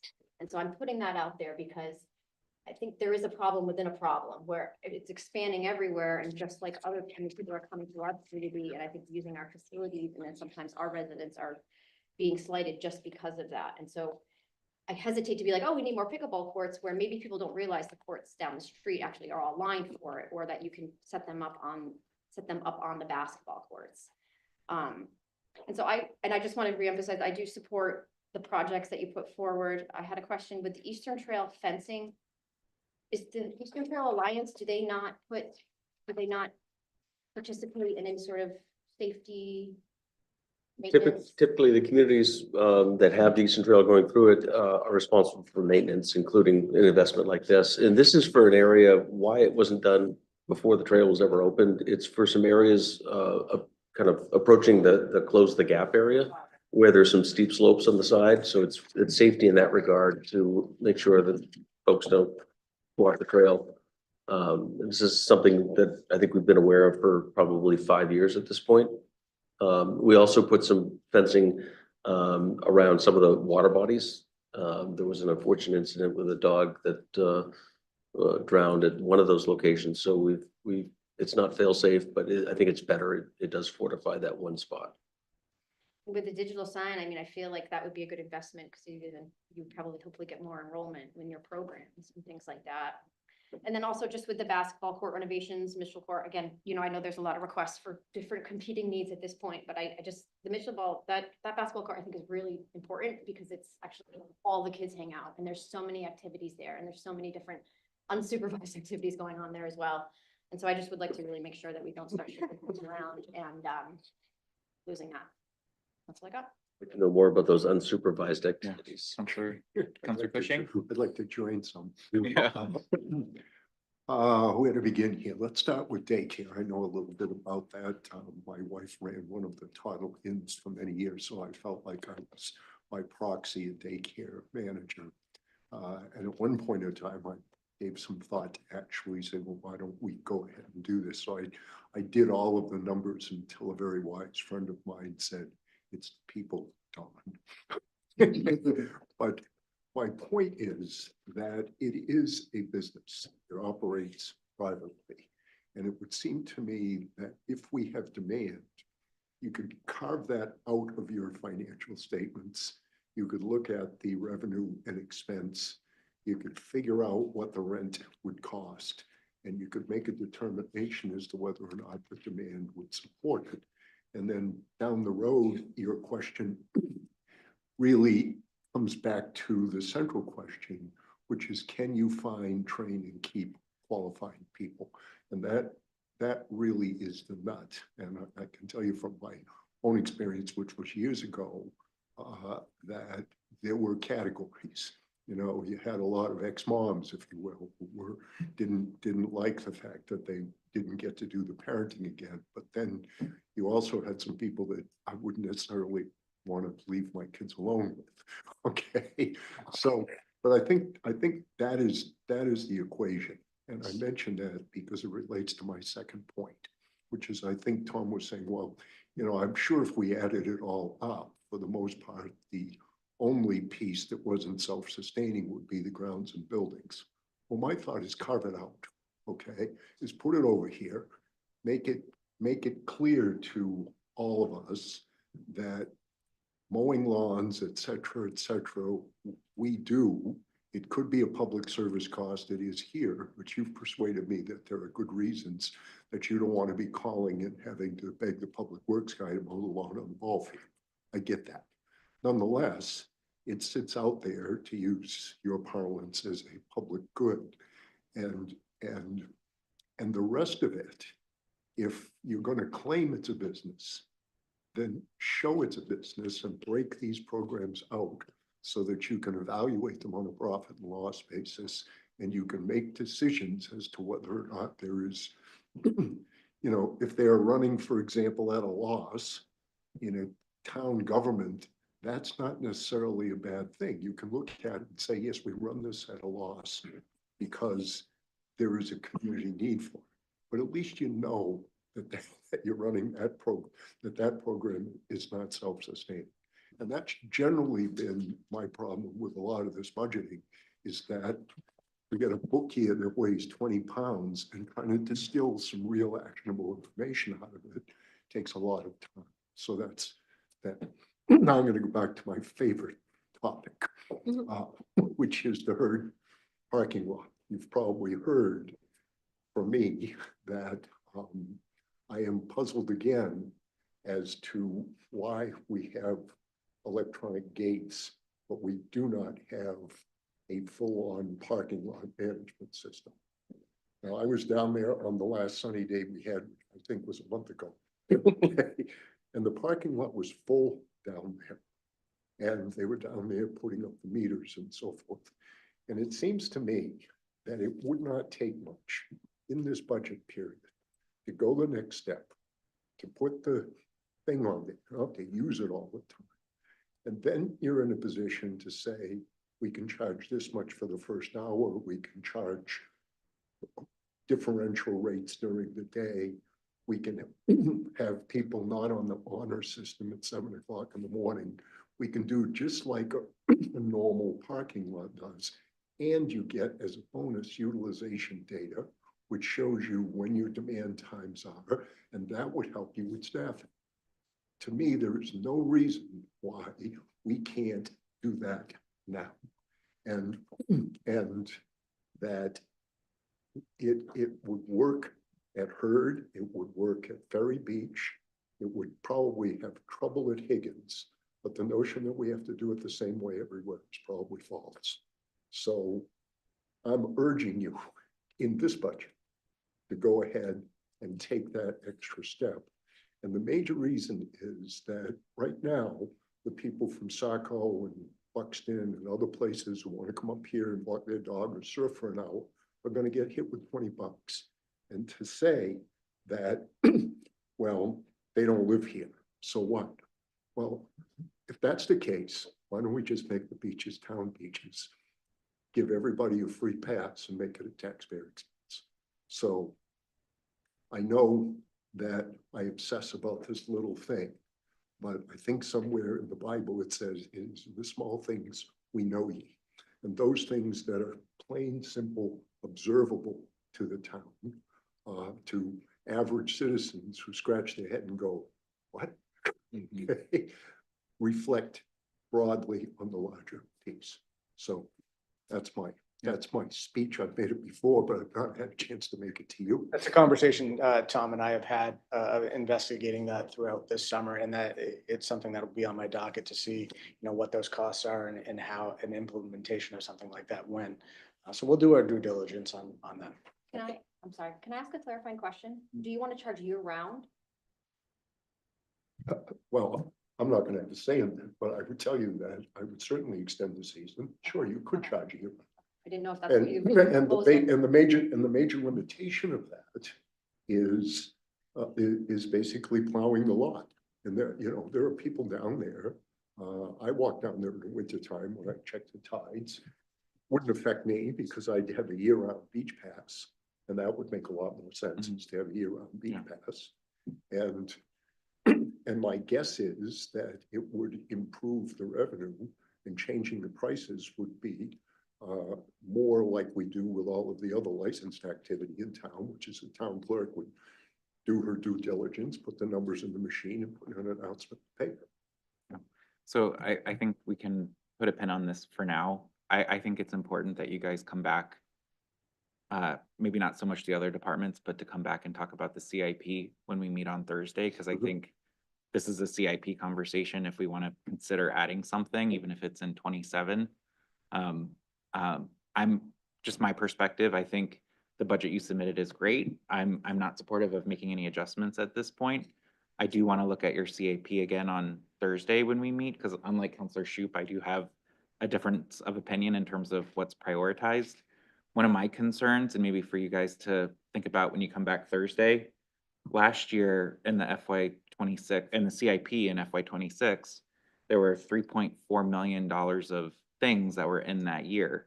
This year you're submitting 400,000. So I'm trying to reconcile, and some of that is the feedback I'm hearing from the community is they thought these things were committed. And now the new budget, which is really all what's guaranteed is in 26, is things have moved out. And so now their confidence has gone down in terms of, well, what does it mean now that it's in 27? And so I think that's what I'm trying to reconcile a little bit is what's real here and what's, you know, placeholder, but likely to shift. And so I'd like you guys to come back Thursday, especially to talk about your CIP. But other than that, I think your budget's great. I think you guys do a great job. I'm looking forward to having that recreation coordinator to see what that role brings in terms of, you know, helping in terms of additional programming. But everything else I think should stay relatively flat. Great. Thank you. Thank you. Right, next up is the school. Yep.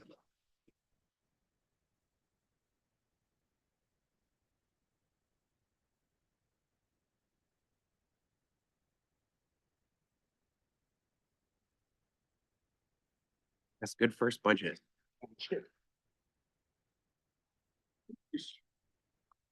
Now we got a veteran coming up. 2 days.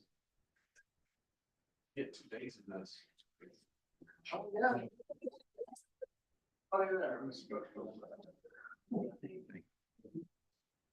Wouldn't you?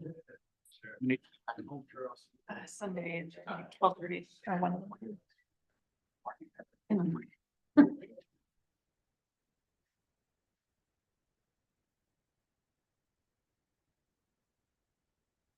Next is Tom. Nice.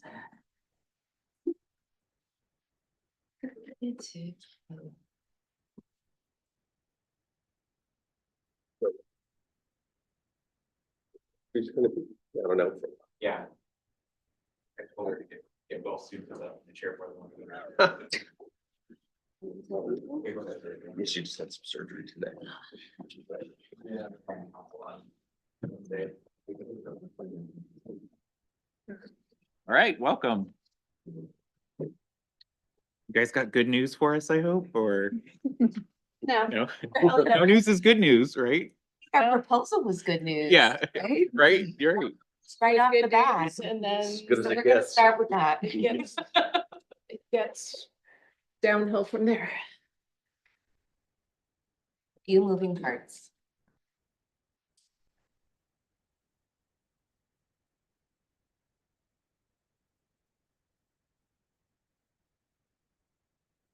He's ready? We're Yep. ready. Are you all Ready? set? Yep. Excellent, great. Well, we appreciate the opportunity to be here this morning to talk with you more in depth about our budget proposal. Certainly, I think the council had an opportunity at Tom and my presentation where we gave a very high level overview, and our hope for this morning is that we dig into the details a little bit more with you and also have the opportunity to answer any questions that you have about the proposal that you have in front of you.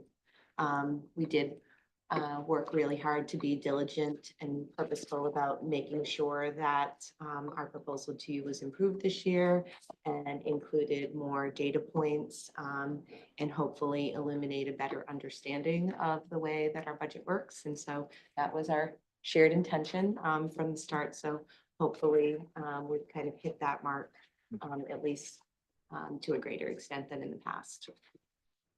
So just as an overview, again, what are the components of our budget book really includes my introduction. We try to provide you with a sense of what our district goals are and how our budget priorities specifically tie into those. We'll share with you our data and the cost drivers for this budget. You have access to reports from every school and department, and a really detailed appendix with line item budget details. So hopefully, all the information that you need is there. And again, we've tried to organize it so that if you are interested in digging into all of those things, you can. And if you want a high level overview, or you're more of a graphic person, that you can also obtain the information that you need from those pieces as well. Again, not going to spend very much time on this, but just as a reminder, all the work that we do in the school district is really aligned to our vision and mission for the work. And so, you know, we work really hard to provide a safe and inclusive learning environment for every student to develop to their full potential. There are 4 key strategic areas that define our work, and those include effective teaching and learning, safe and inclusive schools, global citizenship, and community engagement. I'm not going to read these word for word for you, but certainly they are there for you to peruse. They're really consistent, and they really are the guiding stars that we use as we define our work ahead.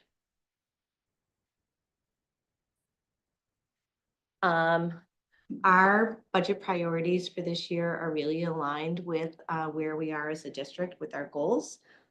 As you know, every year we do set goals. That being said, at the same time, we also know that there is no goal that's attainable in the course of 12 months, right? So as we set district goals, those really are long-term. We know that to impact change in a realistic way, that is 3 to 5 years. And so, you know, some of the goals on here are things that we've actively been working on and will continue actively working on in the next budget cycle or 2. So really, goal number 1, not that anyone's heard about this yet, but we do have a building committee, and we have been working really diligently on trying to come up with a school solution that will satisfy the needs of the district as well as the financial constraints of the community.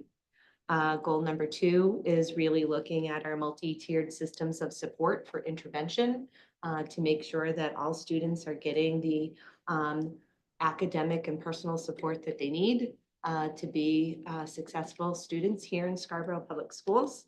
And then our 3rd goal is really to make sure that we have created a welcoming and inclusive school environment.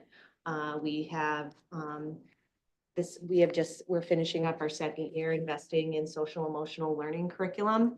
And I think that we've seen some really great gains on that, right? I think that when a strong foundation is established and people feel like they have a relationship and connectedness to the people that are working with them in the schools, that is the entryway point for learning, right? If you don't have that, learning or making progress is going to be really difficult. And so I think those really define where we are. Our budget priorities for this year, again, we understand where we are. We understand the economics of our community and of our greater country at this point. And so our budget priorities really are kind of aligned with those things. Our first priority is to retain staffing and programming levels so that we can continue to meet the growing needs of our students and maintain the high quality services that our community has become accustomed to. I think that Scarborough is a community that we obviously see many families hearkening to and wanting to establish roots here because of the strong school district that we have. And we certainly don't want to make any efforts to dismantle anything that we currently have in place. That is really important. And then number 2 is really to ensure that our facilities needs are being met so that we can provide safe and engaging learning and working environments for both students and staff. So those were the lenses in which we looked at our work for this year. One piece that we've really tried to work on in terms of, again, we understand that we need to communicate to our public about our budget. And the reality is that for most people, their recollection of school is their own personal experience, right? And so for some of us in this room, myself included, our time of being a K-12 student is decades old at this point. And as such, I think the school certainly has an onus of responsibility to make sure that we're communicating with our constituents. What are the differences in the asks of education today versus education in the past? And so again, this has been a key part of us trying to make sure that we're bringing the community along. There are certainly a lot more pieces that are in place than we're in place in our own personal experience, right? And so we highlighted those top 10 changes here. Really, school safety is probably a big number one there, right? Because I think that schools today have to take a deliberate lens on safety in a way that has happened, not to the same degree in the past ever. We also know that there are a lot more mandates in terms of instruction. I tell the story. I remember when I first started as an educator over 30 years ago, I was excited. It was my first job, and my principal, I met him at the school, and he opened the door to my classroom and he said, "Here you go. I know you're going to have a great year. There's some stuff over there on the bookshelf. If you want to use it, great. If you have other ideas, that's fine too. We're happy to have you here." And certainly that is not at all what education is today, right? Although we certainly want teachers to use in some of their great ideas, we also really want to ensure a viable, consistent curriculum opportunity for all students. And that shouldn't be reliant upon any one educator's expertise or growth needed in those areas, right? And so instructionally, we have a lot of caveats, not just curriculum related in terms of what we choose as a district, but also mandates that we have from the federal and state government that we consistently need to keep our eye on to ensure that we're doing everything that we should for our students. That really, go ahead, that's fine. I can keep talking, I'm a talker, so I'm gonna just say that up front. Subtly, subtle. It's all good. It's all good. Thank you. It's like the music of the Oscars, right? Our per pupil expenditures, I think this is important. These are our Cumberland County partners. And so you'll see all of our companion districts listed there. Scarborough is about in the middle of the pack. In terms of per pupil expenditures, we're just over $20,000 per student. The low end, MSAT 15, which includes Gray New Gloucester, they're probably spending somewhere between $15,000 and $16,000 per student, and the upper end Falmouth is probably closer to $24,000 per student. So we are squarely in the middle in terms of per pupil expenditures. What I think is probably more important than the bar chart is the table on the right, which is where do we allocate our resources. There are several different sub areas that we have to designate our budget to. And I think one of the things of note when you take a look at that chart is that we are 5th out of 13 districts in terms of direct instructional spending to students, and we are 3rd out of 13 districts in special education spending. To me, I actually think that is a hallmark of our district, because what that says is that we are spending the onus of our funds on direct student support. Also of note, lower in that chart, the things that we are not spending a lot of money on as compared to other districts. We are the lowest spender in the categories of transportation, in the category of facilities, and in school and system administration. So I think that we've made some deliberate decisions to try to really be a lean organization in all matters except for students, right? We are charged to be responsible for helping our students make progress, and that is where we have designated most of our dollars. Data is in the appendix. Right? Of course it is. There's You'll be shocked to learn there are pretty colored charts. There are. Special services data, again, in the previous slide, you saw that we are third out of 13 districts in special education spending. Again, as you know, as I have said previously, Scarborough is a place that families want to come to. I think Scarborough has a great reputation as a school district. And one of the areas in which our reputation is very strong is in the area of special education.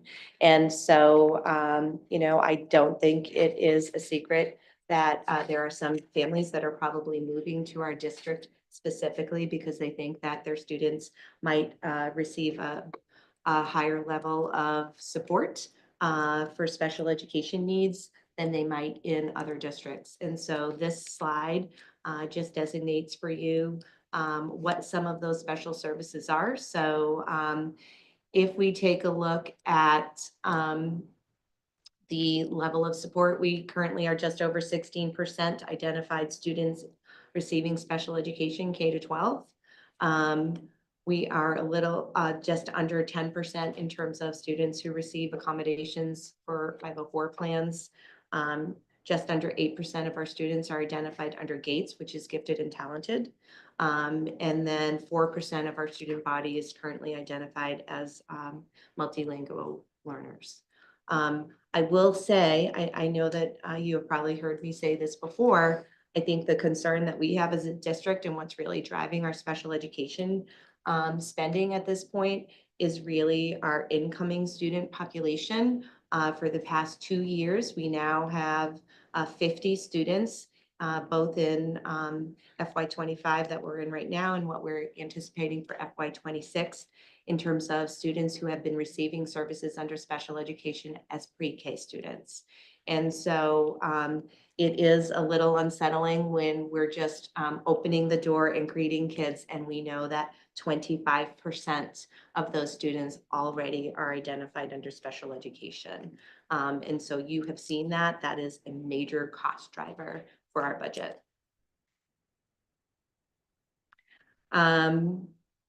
I also spoke briefly a few minutes ago about multi-tiered systems of support and interventions for students. This is one of those many mandates. I think it's also doing the right thing for students, right? And so basically, we need to make sure that we have sophisticated systems in place to identify when students aren't making grade level progress, and then planning and providing supports in those areas when we see that. Prior to this model, it was basically a student's not making good progress, we should probably refer them to special education. And so the great thing about MTSS and the interventions that we're providing is in many cases, we're able to provide on-the-spot support for students to help them ensure those areas of growth before they become special education students. And so we're able to actually bolster students and get them back into general education programming versus setting them up for a trajectory of perhaps a longer system of support and intervention. And you'll notice from this chart that we have a high number of students that we have created intervention plans for across the district. And so again, what that says is that if you take a look at our student data, for example, and who are the students that are on grade level and who aren't, we do have a high performing district in terms of students who are on grade level. But the nice piece is if you try to put these into each other as pieces of the puzzle, we've got students who are on grade level, students who are receiving intervention, and there's really not a gap in terms of those students who are just being missed, right? Because we have a repeatable, predictable way of taking a look at where students are making progress and where they're not, and what are the things that we do when we see that that's not happening. Our budget revenues, again, this is a completely different story, right? So if you take a look at this chart, this is our state revenue over the last 10 years. We definitely want to be above the line because that means that our revenue is increasing. You will notice, though, that the revenue that we are receiving from the state in terms of our increase is about half of what it was last year. Last year, we were really excited to get an increase over $2 million in our general purpose aid from the state. This year, that increase has dropped to about $1 million. We're still very, we're very happy to see that we have an increase of $1 million. But of course, anytime that we can have more state subsidy is beneficial to our community.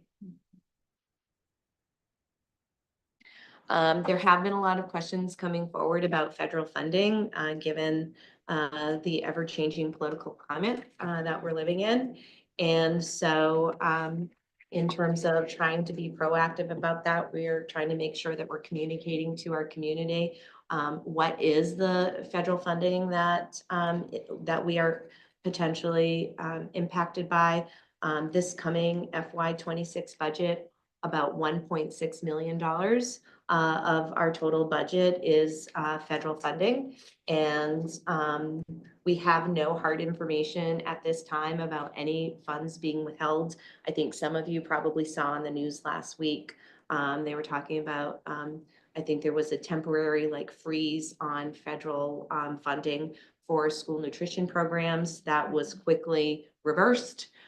Which is what we've been seeing happening, right? Pretty frequently in our government as of late. And so, you know, we're trying to take the approach of where are we today? What is the information that we have right now? And moving forward from that. But the good, bad news for us is we don't receive a lot of federal funding.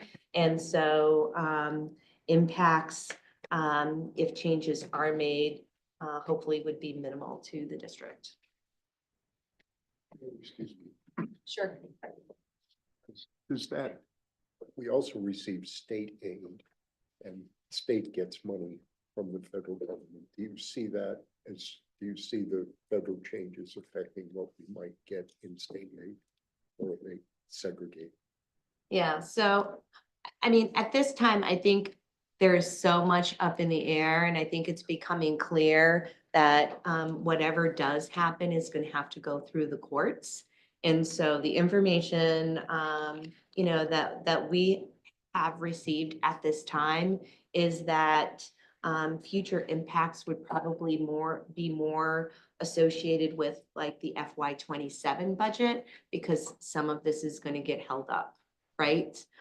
Because, you know, the assumption is that there's kind of like a stay put provision, or that, you know, that the federal government, or at least one person in the federal government, doesn't have the authority to withhold funds, right? Because really it is Congress that is the body that has the authority to modify allocations. You're probably still teaching the civics class, right? I'm hoping so, yes. Not erased.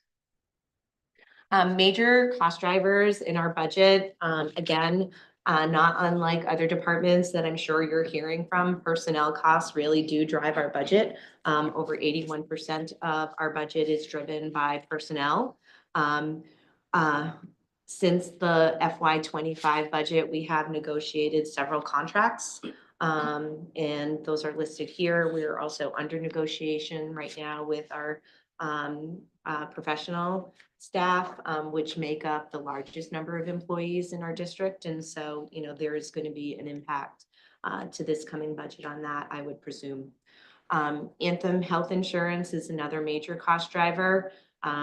We had budgeted for an 8% increase. You're going to see what the actuality of that was in an upcoming slide. And it certainly wasn't positive, unfortunately. But again, budgeting at 8% was the largest increase we've budgeted for in several years. And so I think we had to kind of decide what we thought was a good starting place. And unfortunately, I don't think that that has worked in our favor. We also have to be adding in paid family medical leave in relationship with the new state statute. Some of you might be scratching your head and saying, wasn't this something that most of us already started paying for? And the answer to that is yes. But the way collective bargaining agreements work is that for those collective bargaining agreements that were still being negotiated, paid family medical leave doesn't start into the new CBA starts. So you'll see that that is a significant add to our budget, again, because our largest CBA is negotiating right now. And then the final cost driver really is special services needs. As I just said to you, the number of students identified through CDS has increased. And so what goes along with that is the mandated services that we are bound to legally provide. Unfortunately, in the past couple of years, we are seeing an influx of students with really significant special education needs, to the point that we have students that need one-on-one adult support or two-on-one adult support. And so that is a major cost driver in this budget.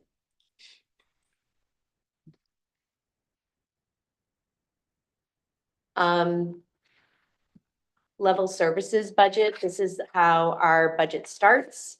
Kate does an amazing job leading and directing our team in this work. But year over year, we always start by meeting individually with each of our principals and department heads to take a look at the funding that is needed to provide the current services to our projected population in the future. I think that those are close conversations that we always have. So it's not just an assumption that everything gets moved forward, but it's a discussion about that and an opportunity for us to look to see, are there savings that can be found within line items as we look to move forward. So that is the way in which our process starts. And then from there, we really do, this slide speaks to reduced level services budget, where we are working really closely with our leadership team in identifying shifts in needs, and really working hard to take a look at what actualized spending has looked like, and are there places and lines that we might be able to make some shifts and make some cuts in order to account for other lines that are having increases. So overall, the request that's in front of you today includes a reduction in funding in the amount just under $500,000 for personnel turnover and reallocation of positions. Again, each year, part of our level services work includes taking a look at student enrollment, class size, and this year we are able to reduce a couple of teaching positions because of some shifting enrollment at some grade levels. Again, we are happy to report that those reductions do not involve a reduction in force, but are reductions that we're able to make through attrition through retirements. We also have shaved over $300,000 off this budget through the review process that I just described to you. Pre-K was something that we had backed out of the budget because we had received a DOE grant. More on that in a couple of slides. We are looking to add funding this year, really to meet the required needs of incoming special education students. And so 9, I know that sounds like a high number. Those are the students that are coming to us, and we don't get to decide, oh, you got adult support in a 4-year-old program, but we can't afford it in a 5-year-old program. These are federally mandated services. Certainly our goal is, really early intervention and to provide students the support that they need so that as they move up, they don't need those levels of support, but those are the things that we need to plan for as these students come to us. So 9 ed tech positions. Last year we added 11. And so we certainly understand that that is an increase. But again, it is a reflection of the needs of students. And then we also are requesting an addition of a half-time speech and language therapist, and that is also tied to directly CDS needs. It is not really uncommon at all for students in preschool and early primary years to need the support of speech and articulation services. And, you know, the good news about that is quite often we are able to provide students with the interventions they need, and those drop off over time. So that is where we're at with that. And then I believe that you've probably already heard from the town side also about the need for a half-time application specialist to support, you know, just really critical needs in in IT. We have, again, we just have such lean departments in our community and incredible staff that are really dedicated to the efforts. But at some point in time, you have to look at what is the level of ask and what is the reality of what, you know, we can do on a shoestring. And so that is, I think, certainly a well-defined and needed ask at this time. So here's the overview of our budget. Again, you know, the overall increase at this time because of the savings that we've been able to identify is rather limited. We really do believe that this is a proposal that addresses the needs of our students. We were very deliberate in not asking for any other needs, right? We know that we are certainly very appreciative of the support that the council has given us in the past. Over the last 3 budget years, FY 23, 24, and 25, we have been able to add in multiple intervention positions to support the work for students. And we're seeing that work really coming together. Instead of those people operating in silos within their building, we have teams being really fully developed, working together to provide for student needs. And we felt like this year is a time where, again, we're in the process of change and we need time for that change to work. It would be premature for us to say, we need another X or we need another Y. We feel like we have some really solid resources in place at our schools, and we're doing the work. And we're really excited about what that looks like. So again, the total new investment of $599,000 that we are asking for represents less than 1% of our total operating budget. And the new investment, which is about just over $300,000 after we reallocate, represents 0.5% of our overall budget. So we have been really intentional about coming in with this request.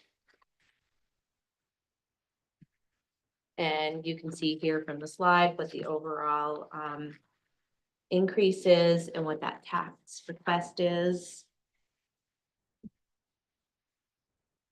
If we want to, Kate, do you want to talk about capital investment? I've been talking a lot. Your voice is gonna go Yes, away. it is.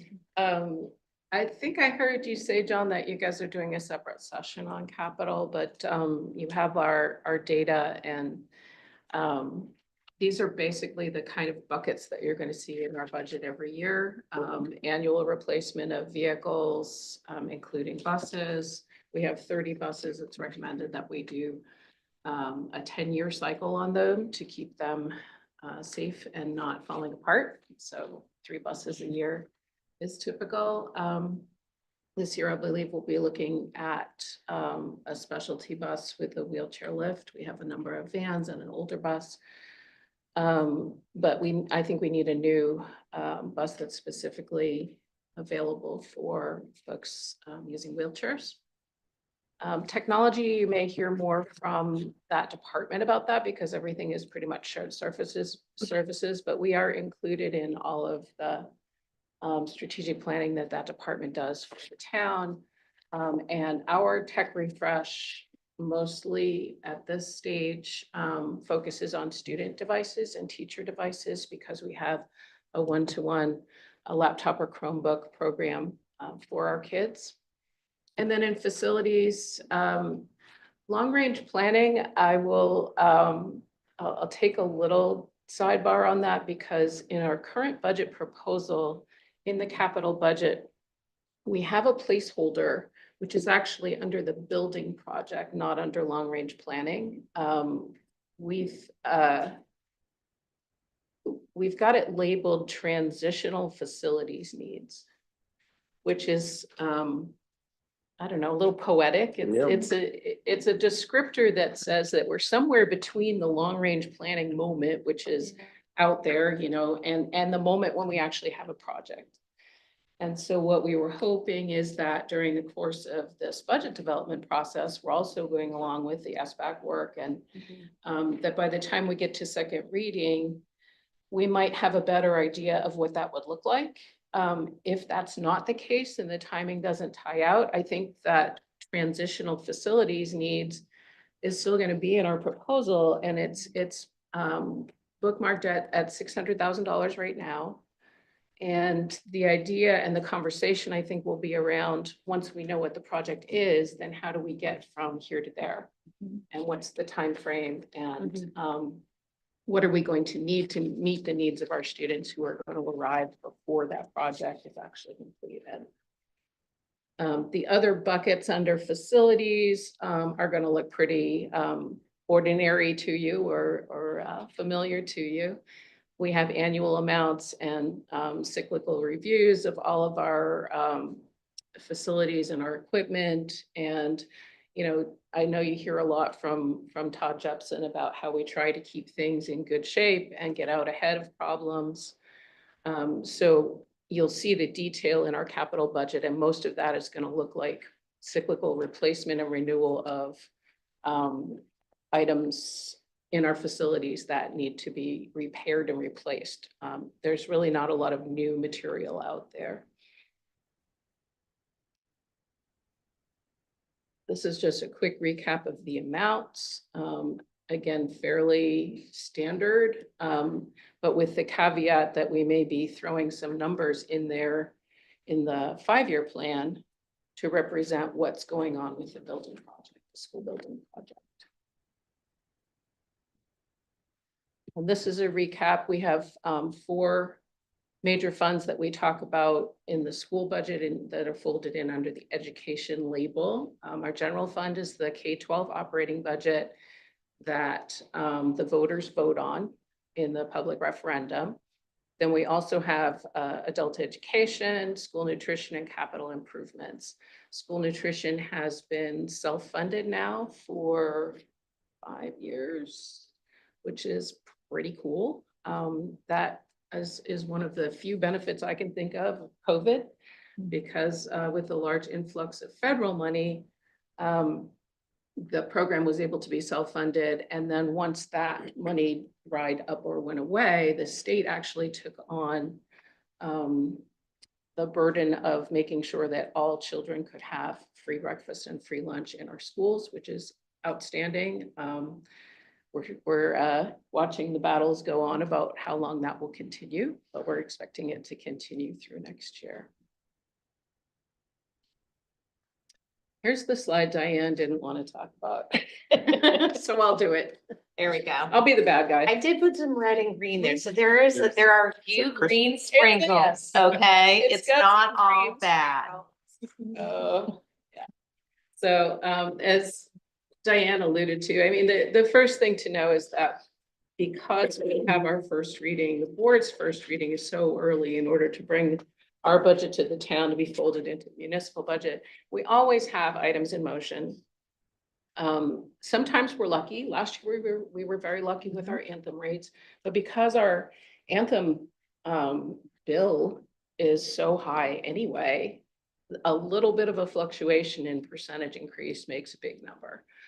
The top rate that was announced by Anthem just after we went to first reading was 14%. So we were kind of holding our breath. A number of districts around us have hit that, or somewhere between 10 and that. We are expected to have in Scarborough an increase of 10.7%, which is unfortunately going to add $200,000 to our original ask.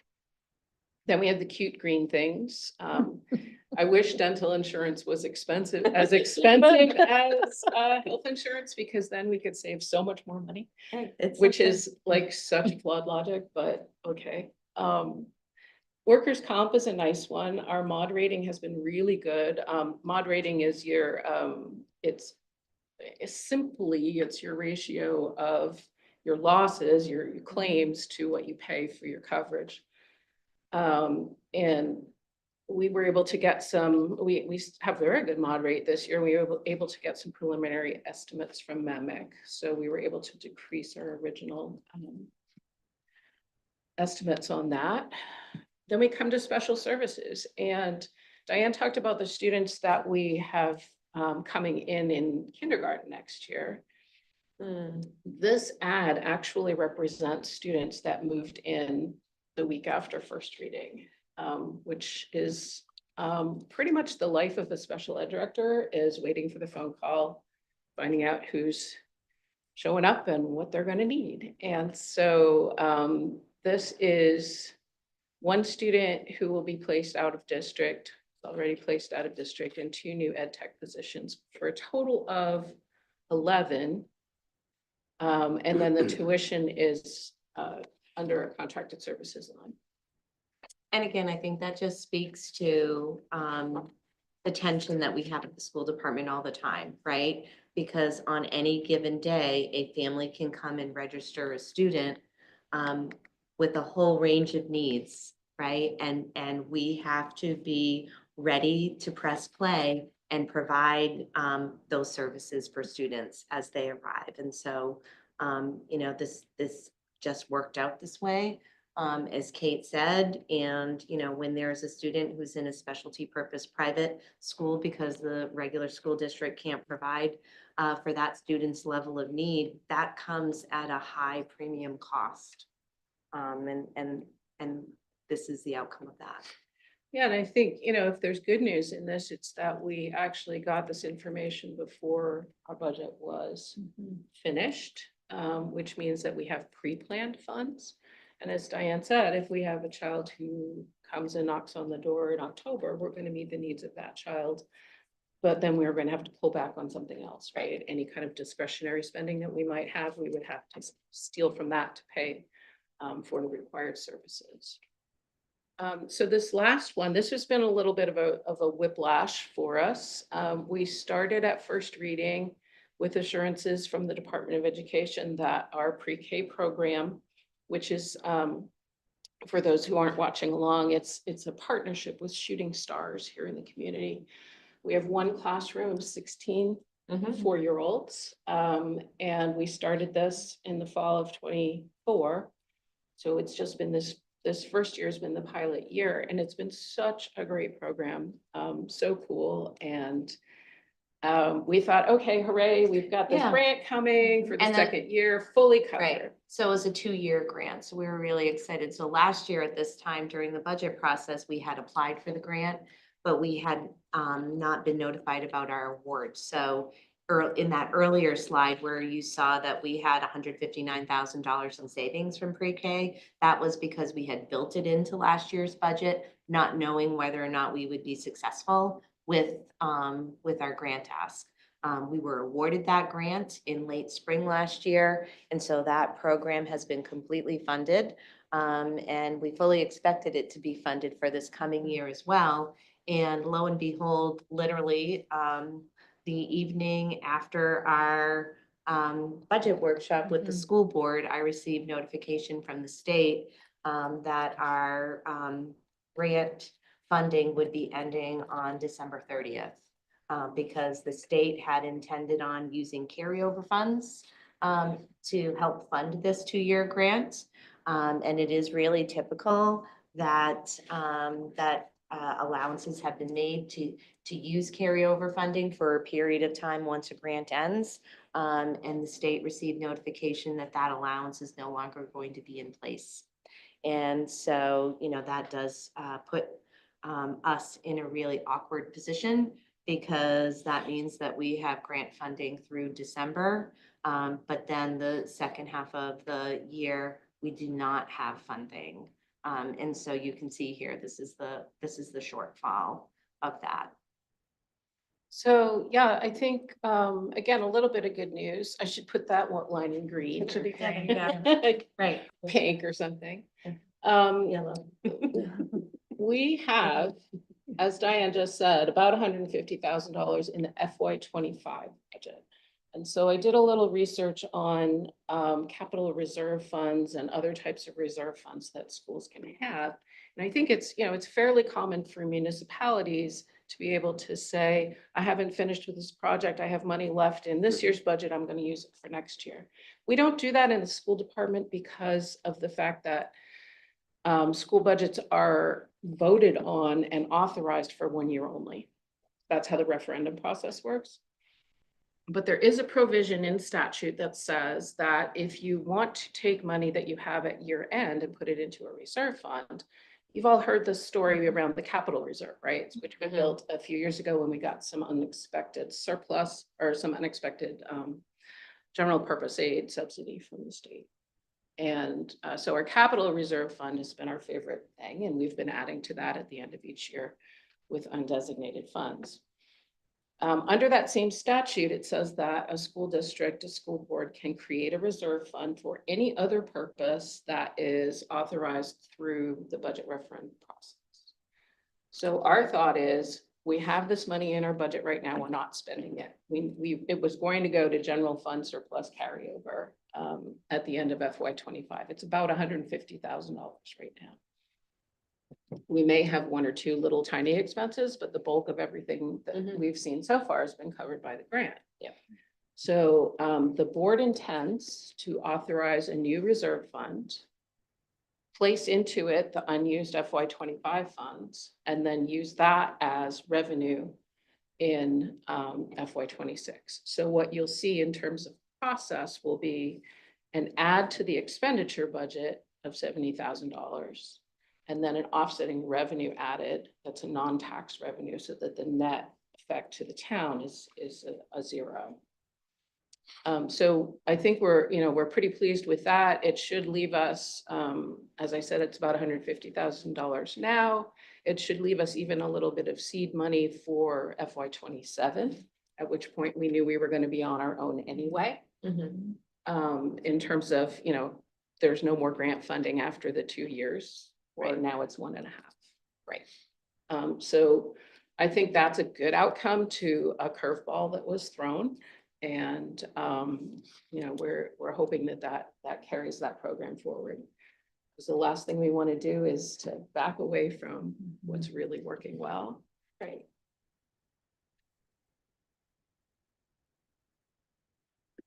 And then again, this is just kind of where we are in our process. So our school board finance committee is meeting this evening. So we'll be talking in more detail about some of the things that you've heard about some of these items in motion. We know that we have our public hearing upcoming on Wednesday, and the school board public hearing is going to be on Thursday. And so there are a lot of moving parts in the next few weeks as it relates to our budget.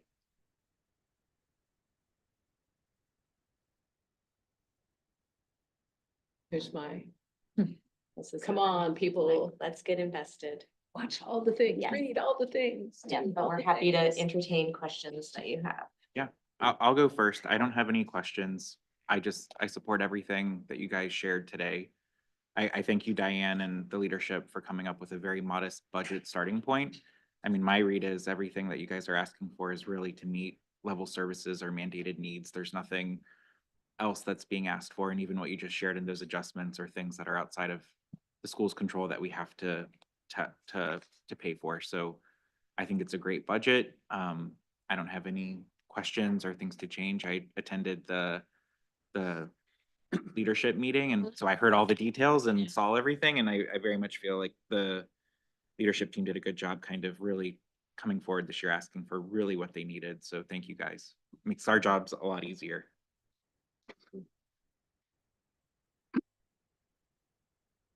Well, I echo the thank yous. As you know, from the email that I sent you, Yeah. I was able to follow the level services, I was very impressed to see the activity towards reducing level services. Mhm. And before you got to your slide, I did my own math to say that we're really not asking for a lot of additional Right. money here Mhm. under, I think, difficult services. I think the other thing is that each time I read the narrative, and when I say from budget to budget, please don't accuse me of reading this twice. Feel free. Keep it by my bedstand. But I think that it's easy for me to flow from the mission down through Hmm. the specifics. And that really helps me understand the financial priorities and the choices that you've made. And I think from somebody sitting up here, you know, when you think about all the line items and all of the little decisions, that the decision makers here really have to be able to operate sort of on a sense of things. Okay, that when things kind of add up, both in terms of strategy, the mission, the strategy, and the money, then that gives you confidence in the reasonableness of the entire thing. Mhm. When you find issues and problems with that, that causes you to want to get out the spreadsheet Right. and do some math. So Yeah. that's the first point I want to make. And the second point is that I'm grateful for the time that we spent and to see that time actually reflected in this presentation. It's extremely helpful. So thank you. And I agree. I think it's a very reasonable ask, and I possess neither the inclination or the expertise to think of it. I will, something that you said earlier, Ian, stuck in my head about people evaluating their schools in terms of their own personal experience. Mhm. You know, my wife went to school for a country school, a one-room schoolhouse with 3 grades and no indoor plumbing for the first 6 years of her life. Mm. Turned her into a princess. It's just many demands now. You might not want her sitting here. Mhm. Maybe you would, given that perspective. You know, my own case was not quite so austere. But as you're thinking about that, the other thing that was sticking in my head is this notion that we have 25% of our kids with special needs. And earlier in my thing is, how could that be? I mean, if you know, is it something in the microbiome or the water or this, that, and the other thing? And as you were speaking, I sort of went back and picked up my 8th grade class picture. I still have all those little things. boxes. Right. And I was like, I could identify at least 3 kids who should have been special needs, if not 5. I'm not going to name them. Some of them may still be around. Right. But you understand my point is that what is different today is not the percentage, but it's more likely the difference is that we have, as a civilization, moved forward and that we're spending a little bit more time and effort on the least of these. And I think that that is an important point to underscore, because when people are looking at it through that lens, their first inclination is, what, if half the kids going cuckoo? I mean, that's sort of the first gut reaction. Yeah. So I think that it will be important as you communicate with the community to try to put some meat around that concept, because it is easy to politicize it and to put it in the situation of we're just going way overboard and so on and so forth. My inclination is to think not. We've just gotten better as a society, at least for the time being. So Yeah, no, certainly that child find criteria, right? In terms Ability of to recognize. the need, identifying who right? are those students, right? Yep. Yeah. So I thank you for that. I appreciate Absolutely. it. Good work. Thank you. Counselor Shu? Sure. So I mean, great budget. I wish we could spend all of the money we could in the world for these children. And so it's always so hard to see this and see the choices that you guys are faced with every day. you know, I went back and watched your workshop from March, and I think Chris Rhodey walked in and was like, we got 3 new people as of today. And I think that's one of my concerns is like, how do you handle, like tomorrow, after we vote in June, you could get like 5 more kids, and then where does that money come from? We have to take it from discretionary areas. If the local entitlement or IDEA grant carries on with help from Washington, we do get a lot of monies for special education. That's actually our major federal grant fund.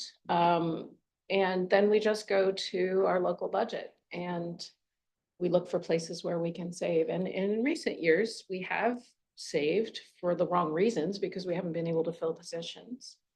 I think what really pleases me about, you know, Diane speaking about the new collective bargaining agreements we have and that our goal last year and this year is to attract and retain the good employees for the positions that we do have.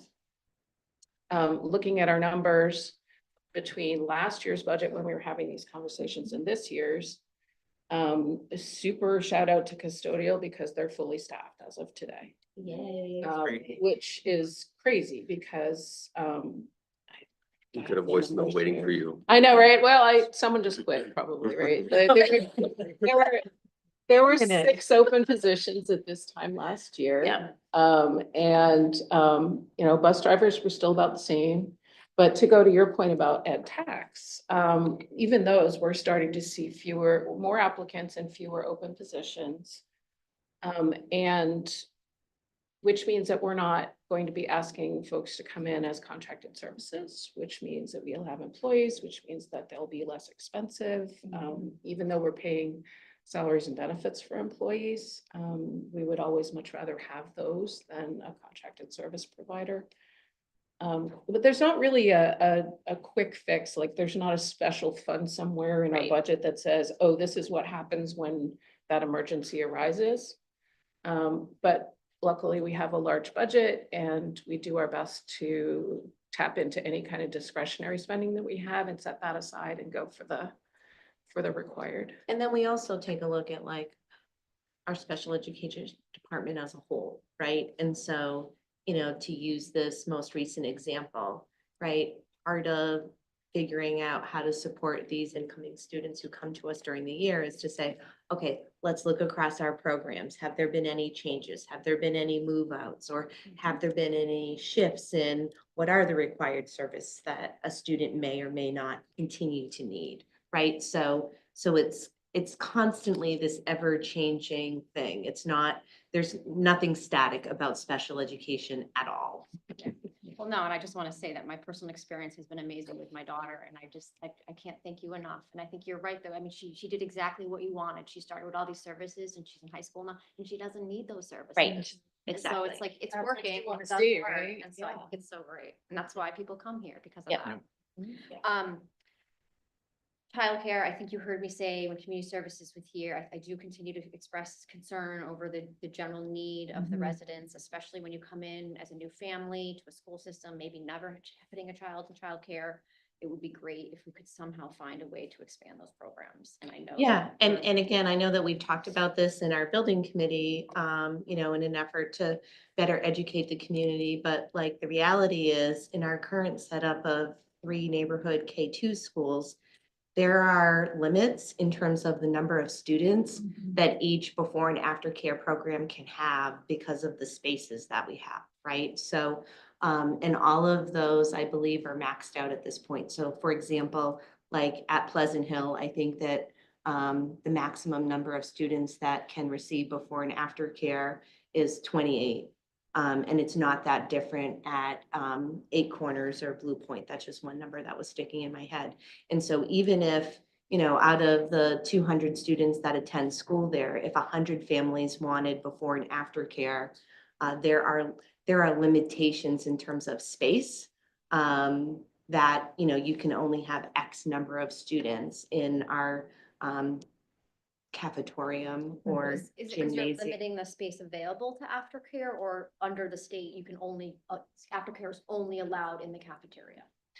Well, it's the space available, right? Because again, from a from a straightforward standpoint, right? Like you couldn't have a before care or after care program in a teacher's classroom when a teacher is either one, prepping for the day or working on, you know, wrapping up for the day and planning for tomorrow's lessons, right? Like we can't say to our teachers, well, you can only have access to your classroom during the actual hours of the school day, right? Our educators are professionals, and as such, they need preparation time above and beyond the school day itself. So that means before school and after school. And in those sites specifically, because there is only one space, right? There is not a cafeteria and a gymnasium, right? If you had two spaces, then that would provide the opportunity if community services had the staffing available and to have staffing in two different places within a school. If those things weren't allocated for other reasons, right, then you could grow in that direction. But given the current setup, there are definitely limitations. And we're talking about CIPs on Thursday. I will just say with the technology, it says that you're replacing all the K-2 Chromebooks, and I will just, my experience, and I'm not sure what's going on at the high school, but I did hear some feedback about like sometimes the technology is not good and we're relying on students using their personal devices. And so I think that was something, it was a comment that I heard that I'm not a fan of. I don't want to send my daughter to school with a phone some days. And I actually feel obliged to, because I've heard teachers say in one of those workshops, like, oh, well, sometimes we have them use their phones. And so I know that's not part of it, but I just didn't know if, Yeah. we can talk about that more on Thursday. Yeah, and I think, you know, Jen Day as our IT director could also give more information around that as well. Thank you all. Absolutely. Great. Thank you, guys. Just one more thing that Aaron helped me think of. Maybe two, but I'll be very brief. The first is, we have our library director here and our community services director here. And I think that's another sort of soapbox that I've been on, is that there are so many overlaps and synergies. And we sort of bounce around with discussions and informal cooperation and that sort of thing. But it sort of feels to me that as we move forward, you know, that there is really a nexus here of all of these services. When I look at the community services budget, I see childcare big, I see kids summer programs big, et cetera. I mean, in some senses, the community service department is like the summer school program in a way. And then, of course, the library. So I just wanted to underscore and encourage you all to, at the high level, sit down, talk to each other, take out the whiteboard, forget about all the barriers and the, you know, the way we should have and so forth, and say, well, what would happen if we actually got to do a little redesign here, independent of constraints, real or artificial, to see what that would look like. That's one point. And the second point is, I was having a conversation with a friend of mine. He was telling me about his reading of Durand's History of Civilization and the Peloponnesian Wars or something like that. And he said, you know, he says, history is so important, particularly these days. I'd love to. He said, somebody asked me if I'd come into a high school. He probably wouldn't want Peloponnesian Wars. But my point is that it feels to me, and this is not a new idea, that there is a vast resource out there. If somebody asked me to come in, take a course in basic economics, I could do it in my sleep. I've done it over and over again. And I don't think I'm the brightest bulb in the chandelier sky. There are a lot of very, very smart people out there who would have the capability of teaching advanced courses, college courses, all of course within your curriculum. So that would be sort of a second thought. And the reason that it's important, if you look at our demographics, you know, you're talking about 30% max of this community that has direct engagement. And so finding ways to look to the elders, and that generation really is sort of somewhere between just sort of in the general psychological sense of sort of saying, you know, we'd like to depart having felt like we've left a little wisdom behind in between our retiring. Yeah. Okay. Yeah, so from the board's perspective, we are absolutely ready and willing to, consider a joint committee with the community services and the library so that we're not duplicating services and perhaps we can find some shared interest that we can maybe scale back one project as we look forward because we have the ability to meet that need in another building. So, I know we had discussed it and then, we probably need to circle back and look at that again. And then to your second point, we really, as a board, have been intentional about involving the elder portion of our population with the school district, because what we saw with the failed referendum is that there was a very definite disconnect, right? They don't, some of our citizens didn't feel a connection any longer to the school because they don't have kids, grandkids, anybody attending. And so our first tiptoe into that was the senior appreciation dinner. And so last week we held our second annual appreciation dinner, and it's an opportunity for our senior citizens to come and experience the district, what we're offering, and what the different programs are at the school and what our kids are doing. And it's been really, really successful both years. We invite groups in, the student groups in to demonstrate what they're doing. The chorus came, the theater group came. We've had some of our high school clubs come and present. And so it's been a really good opportunity for the senior citizens to understand how things have changed, right? And what exactly, when they see a budget ask, what exactly they're paying for. So it's been super, super successful. And I think there is an interest from the board to grow that a little bit and look at what that looks like to grow that experience out some. Thank you. Sorry, I missed that memo. Yeah, I think that John and I discussed that actually last week, that maybe doing a little bit of a better job of informing you about what we're doing and vice versa, right? So that we can, you don't miss anything and we don't miss anything. So that's more to come on that as well. I think it goes though back to what you said about we have multiple departments. We have a senior program and community services that could be partnering with the school a little bit more on this as we go forward. Yeah, So I think absolutely. the intentional partnership, less informal, but more intentional, is an opportunity for sure in the future. Yeah. All right. Well, great. Thank you guys. We're going to take a quick 5-minute break and then we'll get Sedco up.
All right, Karen.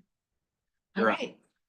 Thank you guys for having me this morning. Sedco appreciates you listening to our budget request and also in what types of things we're doing for the next year and couple of years. So let's start out with the major investment theme for fiscal year 2026. Basically, something you've heard from other departments. We've made some previous investments, and this year we really want to work on making them shine. And what I'm talking about is last year we did bring into our portfolio a new data set, and that was the major increase last year. We offset it, the increase with some other, with reducing some other costs. But that data set is Placer AI, and it allows us to track cell phone data. And for example, one of the things that I'm working on with our, oh, I guess they've left, our new deputy director at Community Services, we're looking at what's going on with the parks. And we're separating Memorial Park out and looking at what the visitation has been over, the last 5 years. And we're able to get a lot of very detailed information, such as last 12 months, 102,000 visitors. And of those, there's some repeat visits. They spend an average of 50 minutes. And so there's a lot of detailed data that we're pulling out for different departments. We've done this analysis for the library as well. So I think it's beginning to pay off. It's taken a little while because you have to set up a lot of details in it. You have to map certain things out, but we're finally starting to see some rewards from that I think will help us in terms of planning. We've also, really, this is going to be our 3rd year of using our new economic development. It's really a CRM program, but it comes with a lot of bells and whistles that are just aimed at economic development departments. And so we now have our 1,400 employers mapped out in our system, and we can begin to look at what's happening with those employers, where we've delivered assistance, that type of thing. So those two pieces are really key for us as a very small department to really figure out what's going on and providing information that is useful for other departments in planning. We're also making headway on our strategic plan. And I think everyone's seen our 1-page strategic plan. It really details some of the things that we need to do. Our board reassessed what types of activities they wanted to do this year. That certainly included looking at housing, looking at monitoring growth. And those are things that we feel like we bring some strength to those projects. In terms of a budget update, really the only real change for us was that our long-term auditor, who's been an auditor for us since as long as I've been here, he at the last minute couldn't take us last year, so we had to punt to a new auditor. So that was a little bit stressful, making that happen all at the last minute. But it did lead us to, I think, make some decisions. One of the things we talked about with Norm is we would move to the town's auditor. It's still a separate audit, but we're just going to use the same auditor. And that's going to be one of the things you're going to see in terms of increases. That does come with a little bit of a cost. So just as a reminder, our department overview, we have 2 people, me and our economic development coordinator. We also depend heavily on our board of directors. That's 7 members, and they review our budget every meeting. They give us the overview of what they think is happening in the world, and they provide us guidance on the activities that we're doing. And obviously, they develop the strategic plan. In terms of our 26 budget overview, like everyone else, the primary driver is staffing and benefits. That's went up about a little over 6%, $15,000. It's 81% of the total department increase. And our operating costs have gone up 6%. And that is almost exclusively due to our estimate of the audit for next year is based on some input from Norm, is going to be about $5,000. Our previous auditor really hasn't done increases, and so we were paying less than half of that.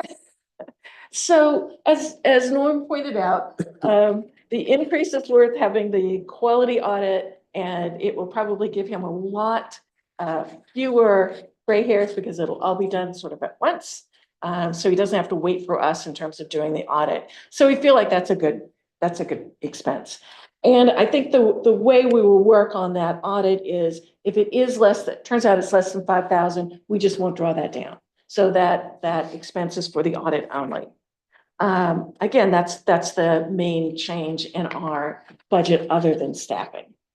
And if you look at the budget history, you're going to see that increase in 2025, which was about $13,000 increase in our operating expenses in order to secure that alternative data set. And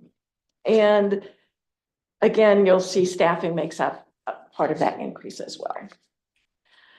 In terms of a capital improvement program, we don't really have a capital improvement budget. We take care of all of our computers and things like that within our existing operating budget. We have an allocation that we do within our budget each year, and we map that out. So this year we had an 8, maybe 9-year-old iPad that we needed to replace. It wasn't updating anymore, so we've replaced that. And we've also done really a budget this year. So Tom's circling the other thing you wanted us to talk about as part of our strategic plan, but we'll come to that in a second. So the opportunities for further investment, as we've said, we're going to undertake this evaluation of our competitiveness. And that's not really just about pricing. That's about, how do we compare to other communities? And that's different from just saying, hey, we're more expensive for these things and less expensive for these things. It's more about a holistic view of who we are as a community. And that's something we'll do in-house with ourselves. The things that we're looking at probably 2 years or so, we really do want to evaluate whether or not a loan fund for business expansion would make some sense for a community. I'm going to tell you 10 years ago when we were looking at this, there was really a thought that, no, don't do it. We don't need this. There was a lot of opportunity within the private sector investment, and some of our banker friends were not keen on it 10 years ago. Now they've sort of changed their mind. They think this might be a good plan. And we're going to be looking at that along with GPCOG to see whether or not there's a niche or there's a missing piece. So we definitely want to work with GPCOG and not do something completely separate. But that's again out there. We do want to revisit branding. You see an example of it's a draft of a new logo. We're not sure if this is it yet, but it's sort of opening the door to new opportunity in SEDCO, in Scarborough.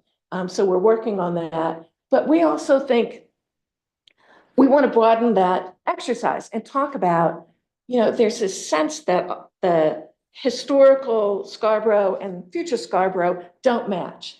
And I'm going to say, let's do a branding exercise to see how we pull the best of both worlds out of that and come up with something that really does define our future without ignoring or reducing our historical strengths. And that's really a part of that. It's how Scarborough wraps our history with our future. So those are the 3 things that are opportunities for further investment. Again, one of those we will really be doing ourselves this year, which is the assessment of competitiveness. And I'll stop now because Tom's giving me the signal. Just into the thing. You could feel it next to him, couldn't you? You could feel it. Sense it. Yep. Thank you. good stuff. Lots of questions I could ask. I'm gonna just focus on one. Okay. It's the need a newspaper. We need what? We need a newspaper or a community form of communication. And the business community can benefit greatly from that. And it doesn't necessarily have to be real paper, but it has to be something that people actually appreciate, value, and read. Right. So I think I would just like to put that bee in the bonnet that we have a school department here who, you know, perhaps has a lot of nascent journalism people and so forth. So there's a lot of economic opportunity and a lot of both political and economic downside to not having some form of independent communication piece that could very well be from you. That's a very important piece. We've actually had some citizens talk to us about what the future lies. Liam and Alice and I are going to be talking about that really this afternoon. We do see some excitement about Scarborough Living Magazine, which is now going to go to every other month. And so there are some opportunities there. And I know our businesses have benefited from the advertising, the display ads there. They've been very successful. But it is important. And in fact, we were making a couple of calls to some other community-centered newspapers to see how they're doing it. And my last point would be, it would be helpful, I think, to some to get a clearer picture of what we actually mean when we say economic development. And I say that because we are running out of space and we are capturing space. So if you take 30 by 30 plus the limited business development zones, that without a clear definition of what it is we're trying. So are we going to become the pizza capital of the world? Because Which I wouldn't mind. Well, you understand my point. I mean, in my experience here, we've approved a few food trucks and pizza places. So I will leave you with that thought, because I think that economic development is important and it hasn't risen to the level of priority I think it should. Absolutely. The one thing I will say is, I think we take the broadest view of economic development, and economic development is part of everything we do in this community, because it's the image that we present that really makes a difference when you're talking about getting people to invest in the town. But yes, absolutely. Dr. Shoup, any questions? No questions, just wanted to thank Karen and Sedco for the small but mighty work that you guys do. You're everywhere, you answer all our questions, and it was a really good all-board summit this year as well. So Oh, good. thank you. Good. Yeah, I just want to echo what Counselor Shoup said, like you and Magda, I don't know how you two do it. I think the theme in both the town and the school side is we make things work and optimize our resources to the full extent. So I know you two definitely work really hard and I appreciate everything you guys do. Thank you. Great. All right. Next up is the library, and Chip's gonna bring us home for today. Just as we transition, just to make you aware, the full cost of Sedco, I'm proposing that we use Higas Parkway TIF funds. And we've done that for the last 3 or 4 years, but that trend will continue.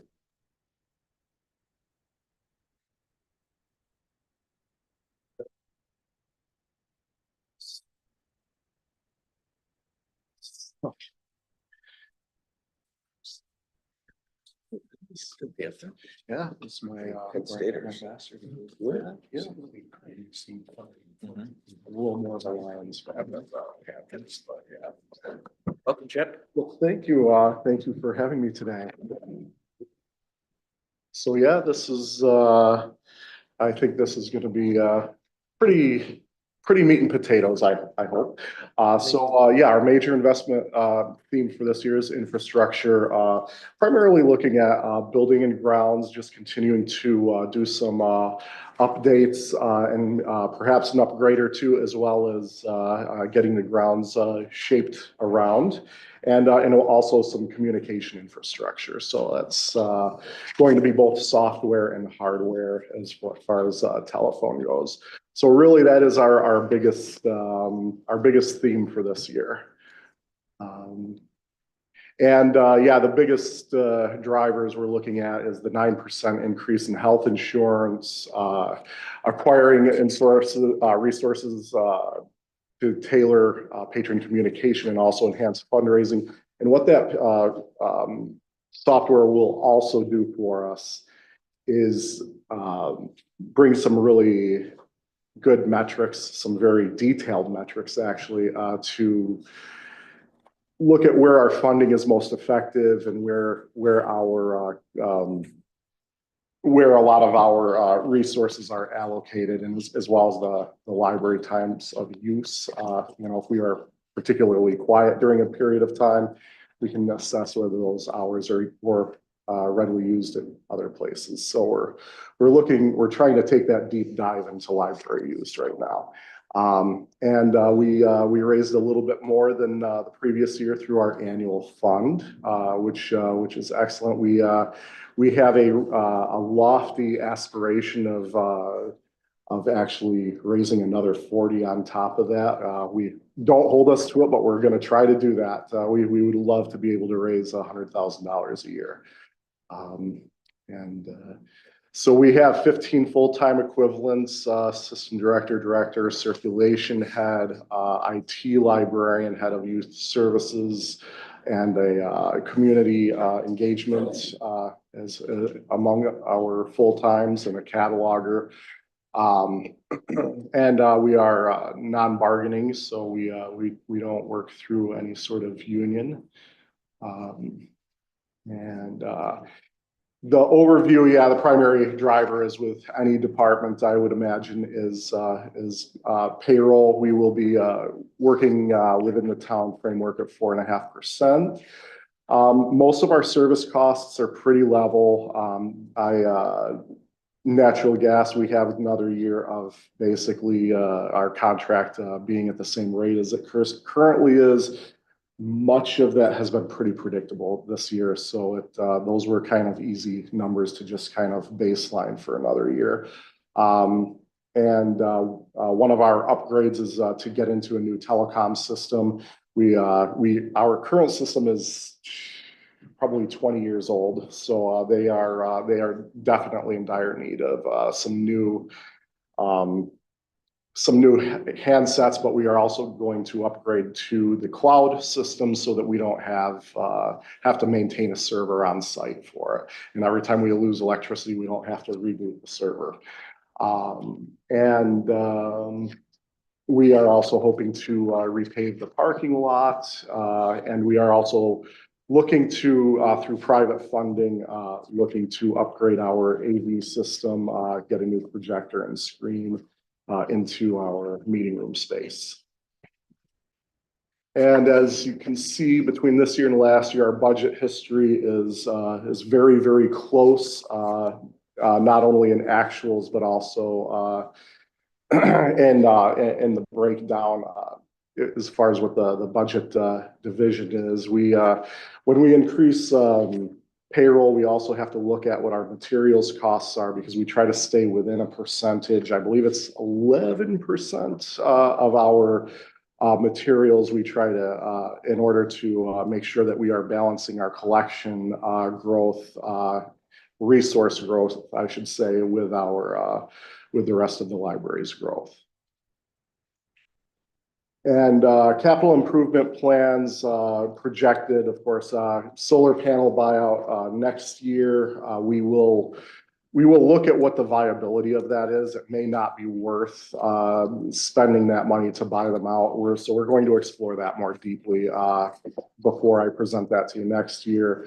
The year after that, in 2027, we would like to expand our security cameras a little bit more. There are some that are starting to go on the fritz, but there are also there's a newer technology to where we can actually see license plates in the parking lot with some security cameras. And we're thinking that might enhance some of the security we have around the building. And of course, there's the hopeful building expansion. We agree with the priority of being the school being the first priority. I mean, that there's just no question about that. And we know that our community center is next in line, but we're just preparing early so that we can be ready to have the conversation when it comes to us. And we really have appreciated the time that all of you had spent with us to have those conversations during the course of this year. And we're going to do our due diligence to be not only be prepared, but to be as efficient with our ask as possible. Can I just interrupt for a sec?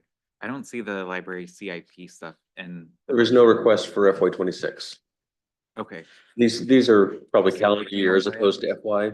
So it would be FY 27, FY 28 and FY.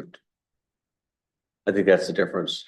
Yes. Yep, that changed just before yeah. so there was one request for solar panel buyouts though for 2026?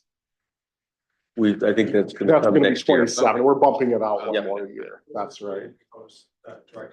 And Got it. there was another nominal amount, I think it's for your telephone upgrade that I encouraged him to put into his operating budget, which he did. So there's no CIP request. All right. And yeah, opportunity. Thank you so much. I appreciate that. Yeah.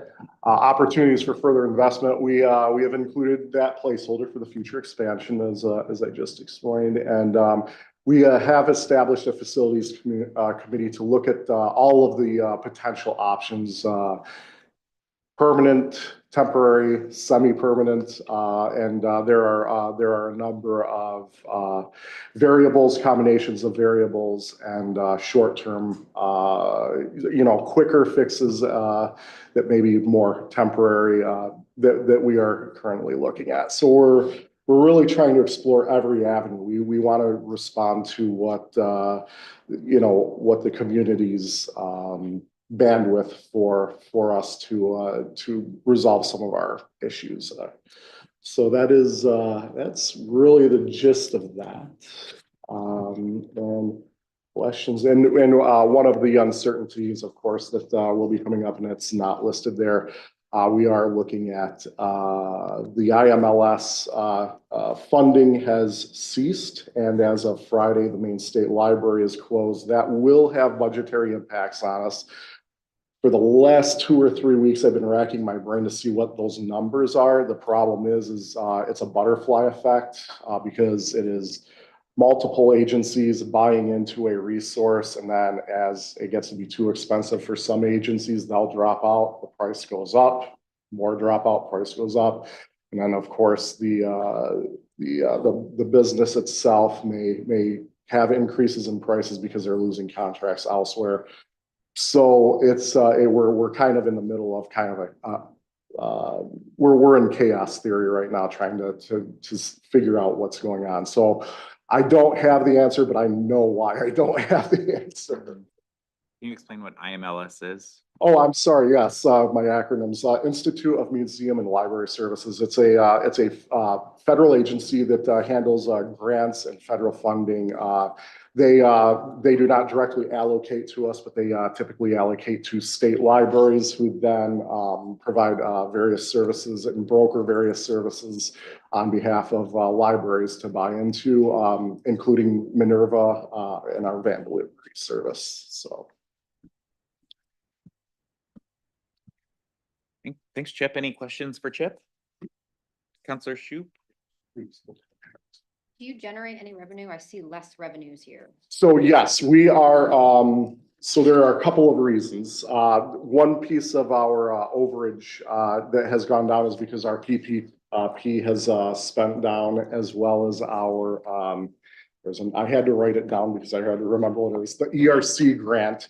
Those are all spending down, and that's part of the reason why we were significantly under the hard ceiling of last year's budgeting. So if you average between this year and last year, they're balancing out, but we are also we are more specifically identifying what our expenditures are according to our fundraising.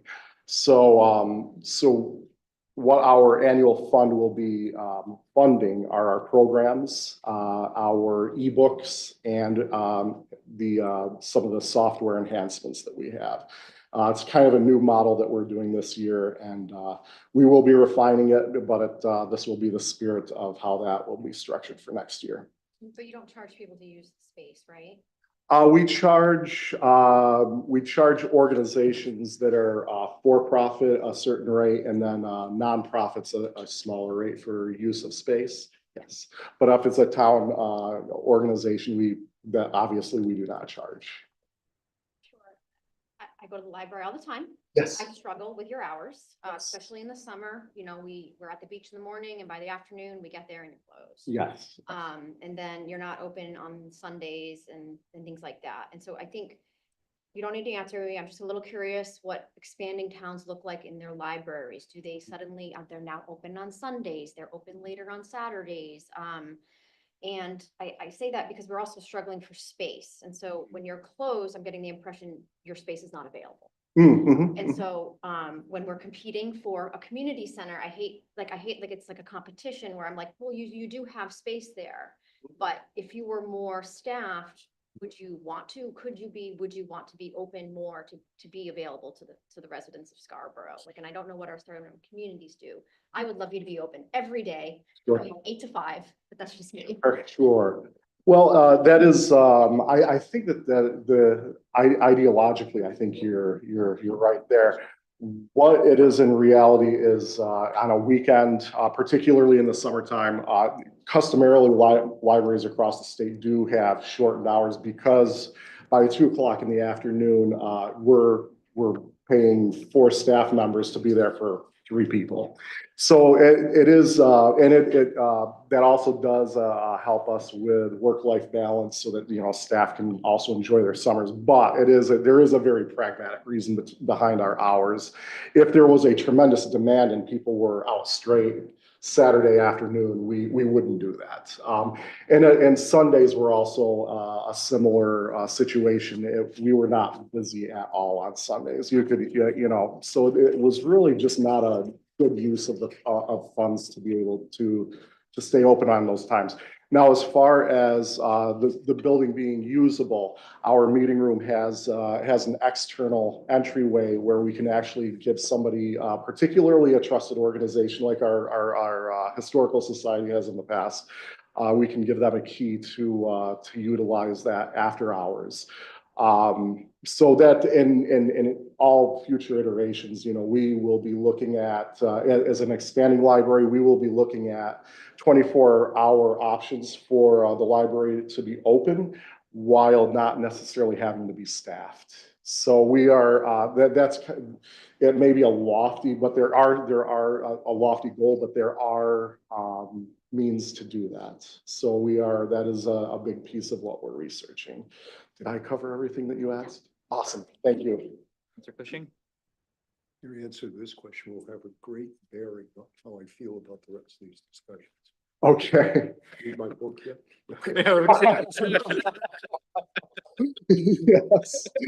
Yes, I've actually started it and I'm on vacation next week and I will finish it. And would that be before second reading? Hardcover. But the joke about the holy rollers cracked me up and you had me hooked. There you go. So